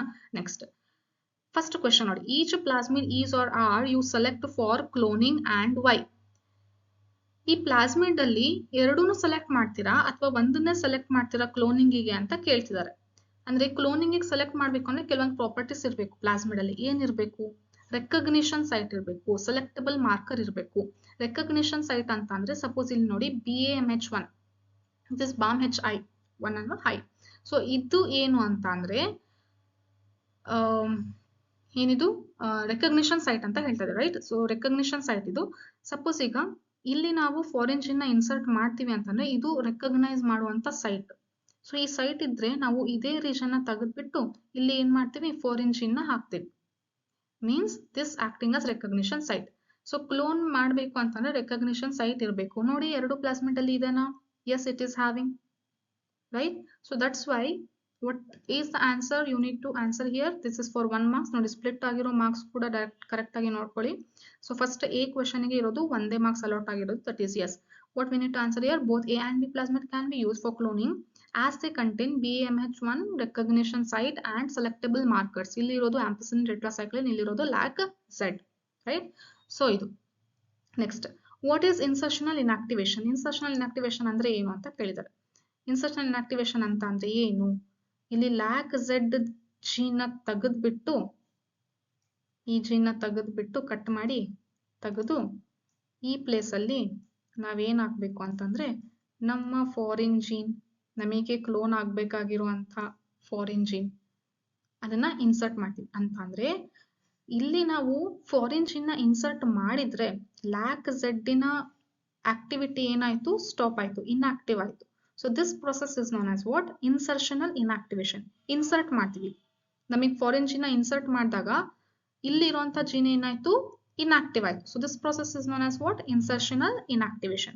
ಅದನ್ನ ಎಷ್ಟು marks ಕೇಳಿದ್ದಾರೆ? 1 marks ಕೇಳಿದ್ದಾರೆ. So ಹಾಗಾಗಿ ಡೆಫಿನಿಷನ್ ಬರ್ತು ಜೈ ಅಂತ, right? So what is insertional ಇನ್ಆಕ್ಟಿವೇಶನ್ ಅಂದ್ರೆ ನೀವು ಅದನ್ನ ಡೆಫಿನಿಷನ್ ಬರೀಬೇಕಾಗುತ್ತೆ. ಆಮೇಲೆ ಇನ್ನೊಂದು ಏನಂತಂದ್ರೆ next model 2 question paper solve ಮಾಡ್ಬೇಕಾ ಅಥವಾ ನಿಮಗೆ ಮಿಡ್ ಟರ್ಮಿಗೆ ಎಷ್ಟು ಪೋರ್ಷನ್ಸ್ ಇದೆಲ್ಲ ಅದರಲ್ಲಿ ಇರುವಂತಹ ಎಲ್ಲ MCQs ನ ಅಂದ್ರೆ ಎಷ್ಟು 6 or 7 ಇದೆ ಅಲ್ವಾ ಲೆಸನ್ಸ್, ಎಲ್ಲ ಲೆಸನ್ಸಿನ MCQs ನ ತಗೊಂಡ್ ಬಂದು ವಿಡಿಯೋ ಮಾಡ್ಲಾ ಅಥವಾ ಮಾಡೆಲ್ 2 ಪೇಪರ್ ನಾನು ನೆಕ್ಸ್ಟ್ ವಿಡಿಯೋ ಮಾಡ್ಲಾ ಅಂತ ಹೇಳಿ ನೀವು ನನಗೆ ತಿಳಿಸಿ. ಮಾಡೆಲ್ 2 ಪೇಪರ್ ಮಾಡ್ಲಾ ಅಂತ ಅಂದ್ರೆ ನೀವು A ಅಂತ ಕಮೆಂಟ್ ಮಾಡಿ ಕಮೆಂಟ್ ಬಾಕ್ಸ್ ಅಲ್ಲಿ. MCQs ಮಾಡ್ರಿ ಮ್ಯಾಮ್ ಅಂತ ಅಂದ್ರೆ B ಅಂತ ಕಮೆಂಟ್ ಮಾಡಿ, ರೈಟ್? ಸೊ ಸಡನ್ ಆಗಿ ಕರೆಕ್ಟ್ ಆಗಿ ಟೈಮ್ಗೆ ನೆನಪಾಯ್ತು, ಇಲ್ಲಾಂದ್ರೆ ನಾನು ಮರ್ತು ಹೋಗ್ತಾ ಇದ್ದೆ, right? So this is one thing. Next C question ನೋಡೋಣ. Will the number of culture plating you should make is same or different to select a recombinant if insertional inactivation is possible? ಅಂತ ಅಂದ್ರೆ ಇನ್ಸರ್ಷನಲ್ ಇನ್ಆಕ್ಟಿವೇಶನ್ ಆಗ್ತಾ ಇದೆ ಅಂತ ಅಂದ್ರೆ ನೀವು 2 plate ಅಲ್ಲಿ culture plate ಮಾಡ್ಬೇಕಾ ಅಥವಾ ಅದಕ್ಕಿಂತ ಏನಾದ್ರೂ ನಂಬರ್ ಕಡಿಮೆ ಮಾಡ್ಕೊಂಡು ಮಾಡ್ಬೇಕಾಗುತ್ತಾ ಕಲ್ಚರ್ ಪ್ರೊಸೆಸ್ಸಿಗೆ ಅಂತ ಕೇಳ್ತಾ ಇದ್ದಾರೆ. ಅದ್ರ ಬಗ್ಗೆ ನೀವು ಎಕ್ಸ್ಪ್ಲೇನ್ ಮಾಡಿ ಅಂತ ಕೇಳ್ತಾ ಇದ್ದಾರೆ. ಎಷ್ಟು ಮಾರ್ಕ್ಸಿಗೆ? 3 ಮಾರ್ಕ್ಸಿಗೆ. ಅಂದ್ರೆ ನೀವು ಎಲಾಬರೇಟ್ ಆಗಿ ಎಕ್ಸ್ಪ್ಲೇನ್ ಮಾಡ್ಬೇಕಾಗುತ್ತೆ. So right? ಸೊ ಏನಂತಂದ್ರೆ ಇಲ್ಲಿ ನೋಡಿ, ಟ್ರಾನ್ಸ್ಫಾರ್ಮೆಂಟ್ಸ್ ಮತ್ತೆ ನಾನ್ ಟ್ರಾನ್ಸ್ಫಾರ್ಮೆಂಟ್ಸ್ ಕಂಡುಹಿಡಿಬೇಕು ಅಂದ್ರೆ ನಾವು ಆಂಪಿಸಿಲಿನ್ ನ ಕೆಮಿಕಲ್ ಯೂಸ್ ಮಾಡ್ತೀವಿ. ಆಂಪಿಸಿಲಿನ್ ಒಳಗಡೆ ಬ್ಯಾಕ್ಟೀರಿಯಾ ಸ್ಟಿಪ್ ಮಾಡ್ತೀವಿ, ಅವಾಗ ಯಾವುದು ಆಂಪಿಸಲಿನ್ ಇರೋದ್ರಿಂದ ಏನಾಗುತ್ತೆ, ಟ್ರಾನ್ಸ್ಫಾರ್ಮೆಂಟ್ಸ್ ನಾನ್ ಟ್ರಾನ್ಸ್ಫಾರ್ಮೆಂಟ್ಸ್ನ ನಾವು ಕಂಡುಹಿಡಿತೀವಿ. ಮತ್ತೆ ಟೆಟ್ರಾಸೈಕ್ಲಿನಿಗೆ ಹಾಕಿದಾಗ ಏನಾಗುತ್ತೆ, ಸೊ ಯಾವುದು ಫಾರಿನ್ ಜೀನ್ ಅಂದರೆ ರಿಕಾಂಬಿನೆಂಟ್ಸ್ ಮತ್ತು ನಾನ್ ರಿಕಾಂಬಿನೆಂಟ್ಸ್ನ ನಾವು ಚೆಕ್ ಮಾಡೋಕ್ಕೆ ಯೂಸ್ ಮಾಡ್ತೀವಿ. ಯಾವುದು ಟೆಟ್ರಾಸೈಕ್ಲಿನ್. ಸಪೋಸ್ ಈಗ ಇದರಲ್ಲಿ ಫಾರಿನ್ ಜೀನ್ ಹಾಕಿದ್ದೀವಿ ಅಂತಂದರೆ ಟೆಟ್ರಾಸೈಕ್ಲಿನ್ ಏನಾಯಿತು, ಸೆನ್ಸಿಟಿವ್ ಆಯಿತು. ಸೊ ರಿಕಾಂಬಿನೆಂಟ್ಸ್ ಯಾವಾಗಲೂ ಟೆಟ್ರಾಸೈಕ್ಲಿನಲ್ಲಿ ಹಾಕಿದಾಗ ಸತ್ತೋಗುತ್ತೆ. ನಾನ್ ರಿಕಾಂಬಿನೆಂಟ್ಸ್ ಟೆಟ್ರಾಸೈಕ್ಲಿನಲ್ಲಿ ಹಾಕಿದಾಗ ಬದುಕುತ್ತೆ. ಸೊ ಅದರಿಂದ ನಾವು ಏನಂತ ಕಂಡುಹಿಡಿತೀವಿ, ಯಾವುದು ಟ್ರಾನ್ಸ್ಫಾರ್ಮೆಂಟ್ಸ್ ಇದೆ ನಾನ್ ಟ್ರಾನ್ಸ್ಫಾರ್ಮೆಂಟ್ಸ್ ಇದೆ ಅಂತ ಹೇಳಿ ಅಟ್ ಎ ಟೈಮ್ ಫಸ್ಟ್ ಯಾವ್ದ್ರಲ್ಲಿ ಹಾಕಬೇಕು, ಆಂಪಿಸಲಿನಲ್ಲಿ ಹಾಕಬೇಕು, ಹಾಕಿ ಚೆಕ್ ಮಾಡಬೇಕು. ಮತ್ತೆ ನೆಕ್ಸ್ಟ್ ಟೈಮ್ ಯಾವುದಕ್ಕೆ ಹಾಕಬೇಕು, ಟೆಟ್ರಾಸೈಕ್ಲಿನಲ್ಲಿ ರಿಕಾಂಬಿನೆಂಟ್ಸ್ ಯಾವುದಿದೆ ನಾನ್ ರಿಕಾಂಬಿನೆಂಟ್ಸ್ ಯಾವುದಿದೆ ಅಂತ ಚೆಕ್ ಮಾಡೋಕ್ಕೆ ನಾವು ಟೆಸ್ಟ್ ಮಾಡಬೇಕಾಗುತ್ತೆ. ಆದರೆ ಇನ್ಸರ್ಷನಲ್ ಇನ್ಆಕ್ಟಿವೇಶನ್ ಪ್ರೊಸೆಸ್ ಆಗ್ತಾ ಇದೆ ಅಂದರೆ ಈ ಪ್ರೊಸೆಸ್ ಆಗ್ತಾ ಇದೆ ಅಂದರೆ ನಾವು ಎರಡೆರಡು ಸರಿ ಪ್ಲೇಟಿಂಗ್ ಮಾಡುವಂಥ ಅವಶ್ಯಕತೆ ಇಲ್ಲ ಅಂತ NCERT ಅಲ್ಲಿ ಕೊಟ್ಟಿದ್ದಾರೆ. ಸೊ ಏನಂತ ಹೇಳಿದ್ದಾರೆ, ಸಪೋಸ್ ಈಗ ಲ್ಯಾಕ್ ಝೆಡ್ ಜೀನ್ ಏನು ಪ್ರೊಡ್ಯೂಸ್ ಮಾಡುತ್ತೆ ಹೇಳಿ, ಬೀಟಾ ಗ್ಯಾಲಕ್ಟೋಸಿಡೇಸ್ ಅನ್ನುವಂಥ ಒಂದು ಎನ್ಸೈಮ್ ಪ್ರೊಡ್ಯೂಸ್ ಮಾಡುತ್ತೆ. ಹೌದಾ? So it lac Z gene express in the bacteria by producing this enzyme. ಯಾವುದು, ಬೀಟಾ ಗ್ಯಾಲಕ್ಟೋಸಿಡೇಸ್ ಎನ್ಸೈಮ್. ಈ ಎನ್ಸೈಮಿಗೆ ನಾವು ಒಂದು ಸಬ್ಸ್ಟ್ರೇಟ್ ಹಾಕ್ತೀವಿ. ಎಂಥ ಸಬ್ಸ್ಟ್ರೇಟ್ ಇರಬೇಕು, ಅದು ಕ್ರೋಮೋಜೆನಿಕ್ ಸಬ್ಸ್ಟ್ರೇಟ್ ಅಂತಂದ್ರೆ ಕಲರ್ ಪ್ರೊಡ್ಯೂಸ್ ಮಾಡುವಂಥದ್ದು ಸಬ್ಸ್ಟ್ರೇಟ್. ಓಕೆನಾ? ಸೊ ಕ್ರೋಮೋಜೆನಿಕ್ ಸಬ್ಸ್ಟ್ರೇಟ್ ಹಾಕ್ತೀವಿ. ಯಾವ್ದು ಕಲರ್ ಬರುತ್ತೆ ಅಂತಂದ್ರೆ ಬ್ಲೂ ಕಲರ್. ಓಕೆ, ಸೊ ಈಗ ಈ ಸಬ್ಸ್ಟ್ರೇಟ್ ಹಾಕ್ತೀವಿ. ಸೊ ನಮಗೆ ಬ್ಲೂ ಕಲರ್ ಕಾಣಿಸ್ತಾ ಇದೆ ಅಂತ ಅಂದ್ರೆ ಏನರ್ಥ, ಅಲ್ಲಿ ನಾನ್ ರಿಕಾಂಬಿನೆಂಟ್ಸ್ ಇದೆ ಅಂತ ಅರ್ಥ. ಯಾಕೆ ನಾನ್ ರಿಕಾಂಬಿನೆಂಟ್ ಅಂತ ಅಂದ್ರೆ ನಾವು ಇಲ್ಲಿ ಜೀನ್ ಯಾವುದು ಇನ್ಸರ್ಟ್ ಮಾಡಿಲ್ಲ. ಸೊ ಜೀನ್ ಇನ್ಸರ್ಟ್ ಮಾಡಿಲ್ಲ ಅಂತಂದ್ರೆ ಲ್ಯಾಕ್ ಝೆಡ್ ಜಿ ಏನ್ ಪ್ರೊಡ್ಯೂಸ್ ಮಾಡ್ತಾ ಇರುತ್ತೆ, ಯಾವಾಗಲೂ ಬೀಟಾ ಗ್ಯಾಲಕ್ಟೋಸಿಡೇಸ್ ಯಾವಾಗಲೂ ಪ್ರೊಡ್ಯೂಸ್ ಮಾಡ್ತಾ ಇರುತ್ತೆ. ಸೊ ಯಾವಾಗಲೂ ಈ ಬೀಟಾ ಗ್ಯಾಲಕ್ಟೋಸಿಡೇಸ್ ಪ್ರೊಡ್ಯೂಸ್ ಮಾಡ್ತಾ ಇದೆ ಅಂತಂದ್ರೆ ಅಂದ್ರೆ ನಾವು ಎಲ್ಲ ಪ್ಲೇಟ್ಸ್ಗೂ ಏನು ಕಾಮನ್ ಆಗಿ ಆಡ್ ಮಾಡ್ತಾ ಬರ್ತೀವಿ, ಸಬ್ಸ್ಟ್ರೇಟ್ ಆಡ್ ಮಾಡ್ತಾ ಬರ್ತೀವಿ. ಸೊ ಸಬ್ಸ್ಟ್ರೇಟ್ ಯಾವ ಕಲರ್ ಇರುತ್ತೆ, ಬ್ಲೂ ಕಲರ್ ಇರುತ್ತೆ. ಸೊ ಬ್ಲೂ ಕಲರ್ ಏನ್ ಮಾಡ್ಕೊಳ್ಳುತ್ತೆ, ಅದು ಅಬ್ಸಾರ್ಬ್ ಮಾಡ್ಕೊಳ್ಳುತ್ತೆ. ಅದೇ ನಾವು ಲ್ಯಾಕ್ ಝೆಡ್ ನ ತೆಗೆದ್ಬಿಟ್ಟು ಫಾರಿನ್ ಜೀನ್ ಹಾಕಿರ್ತೀವಿ ಅಂತ ಅಂದಾಗ ಬೀಟಾ ಗ್ಯಾಲಕ್ಟೋಸಿಡೇಸ್ ಎಕ್ಸ್ಪ್ರೆಸ್ ಆಗ್ತಾ ಇಲ್ಲ. ಸೊ ಅವಾಗ ನಾವು ಸಬ್ಸ್ಟ್ರೇಟ್ ಹಾಕಿದ್ರೆ ಅದು ತಗೊಳ್ಳೋದಿಲ್ಲ. ಸೊ ಬ್ಲೂ ಕಲರ್ ಬರೋದಿಲ್ಲ, ನಾರ್ಮಲ್ ವೈಟ್ ಕಲರೇ ನಮಗೆ ತೋರಿಸ್ತಾ ಇರುತ್ತೆ. ಸೊ ವೈಟ್ ಕಲರ್ ಇರುವಂತಹ ಕಾಲೋನೀಸ್, ಬ್ಯಾಕ್ಟೀರಿಯಲ್ ಕಾಲೋನೀಸ್ಗೆಲ್ಲ ನಾವು ಏನಂತ ಕನ್ಸಿಡರ್ ಮಾಡ್ತೀವಿ, ರಿಕಾಂಬಿನೆಂಟ್ಸ್ ಅಂತ ಕನ್ಸಿಡರ್ ಮಾಡ್ತೀವಿ. ಸೊ ಈಸಿಯಾಗಿ ರಿಕಾಂಬಿನೆಂಟ್ಸ್ ನಾನ್ ರಿಕಾಂಬಿನೆಂಟ್ಸ್ ಎರಡೆರಡು ಸರಿ ಪ್ಲೇಟಿಂಗ್ ಮಾಡೋ ಮೆಥಡ್ ಇಲ್ದೇನೆ ನಾವು ಇನ್ಸರ್ಷನಲ್ ಇನ್ಆಕ್ಟಿವೇಶನ್ ಮೆಥಡ್ ಇಂದ ನೋಡ್ಬೋದು ಅಂತ ಹೇಳಿ ಏನ್ NCERT ಅಲ್ಲಿ ಕೊಟ್ಟಿದ್ರಲ್ಲ ಆ ಎಕ್ಸ್ಪ್ಲನೇಷನ್ ಇಲ್ಲಿ ಹೇಳಿರೋದು. Right? So this is the thing.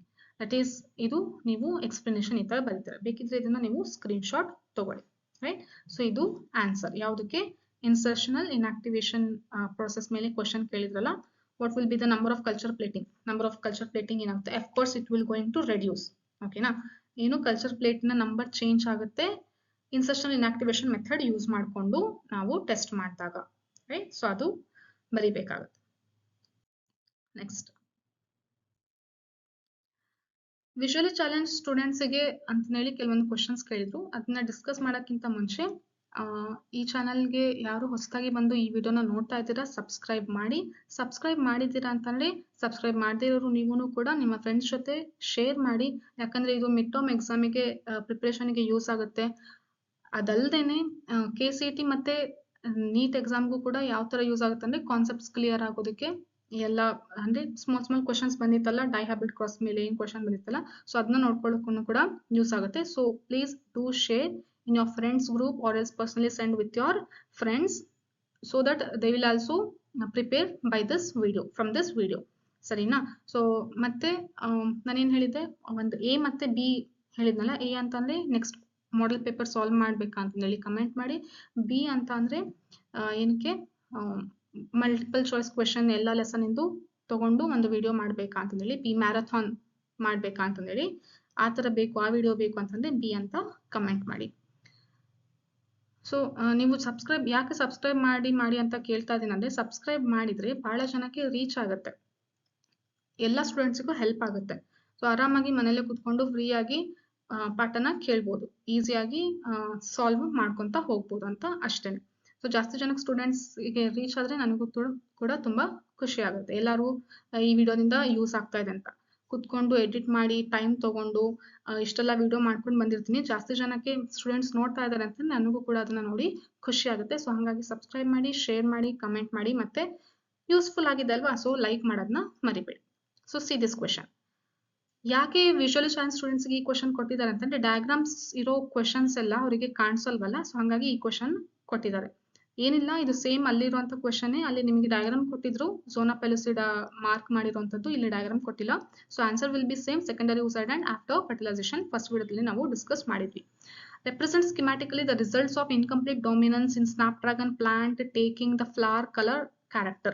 ಅಂತಂದ್ರೆ ಇನ್ಕಂಪ್ಲೀಟ್ ಡಾಮಿನೆನ್ಸ್ ಬಗ್ಗೆ ನೀವು ಎಕ್ಸ್ಪ್ಲೇನ್ ಮಾಡಬೇಕಾಗುತ್ತೆ. ಸ್ಕಿಮ್ಯಾಟಿಕ್ ರೆಪ್ರೆಸೆಂಟೇಷನ್ ಅಷ್ಟೇ ಎಕ್ಸ್ಪ್ಲೇನ್ ಮಾಡಬೇಕಾಗುತ್ತೆ. Next, mention the tools of genetic engineering. Genetic engineering tools ಯಾವ್ದಾದ್ರು ಲಿಸ್ಟ್ ಕೊಟ್ಟಿದ್ದಾರೆ ಬಯೋಟೆಕ್ನಾಲಜಿ ಪ್ರಾಸೆಸ್ ಲೆಸನ್ ಅಲ್ಲಿ, ಅದನ್ನ ಬರೀತೀರಾ. Next, what is insertional inactivation, mention its significance.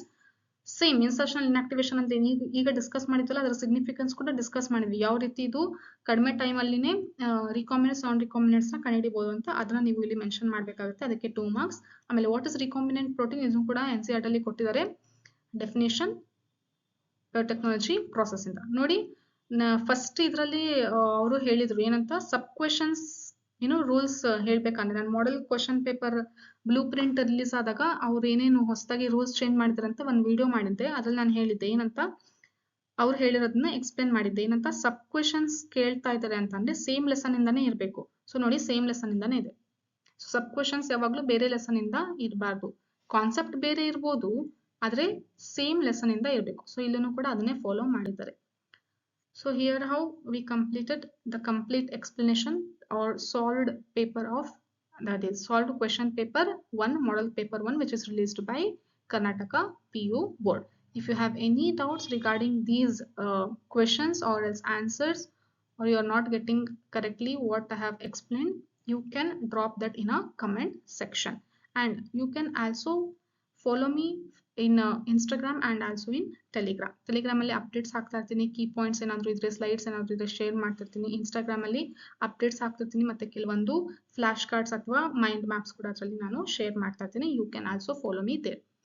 So will meet in the next video. Till then, bye bye, stay tuned and prepare well for your exams.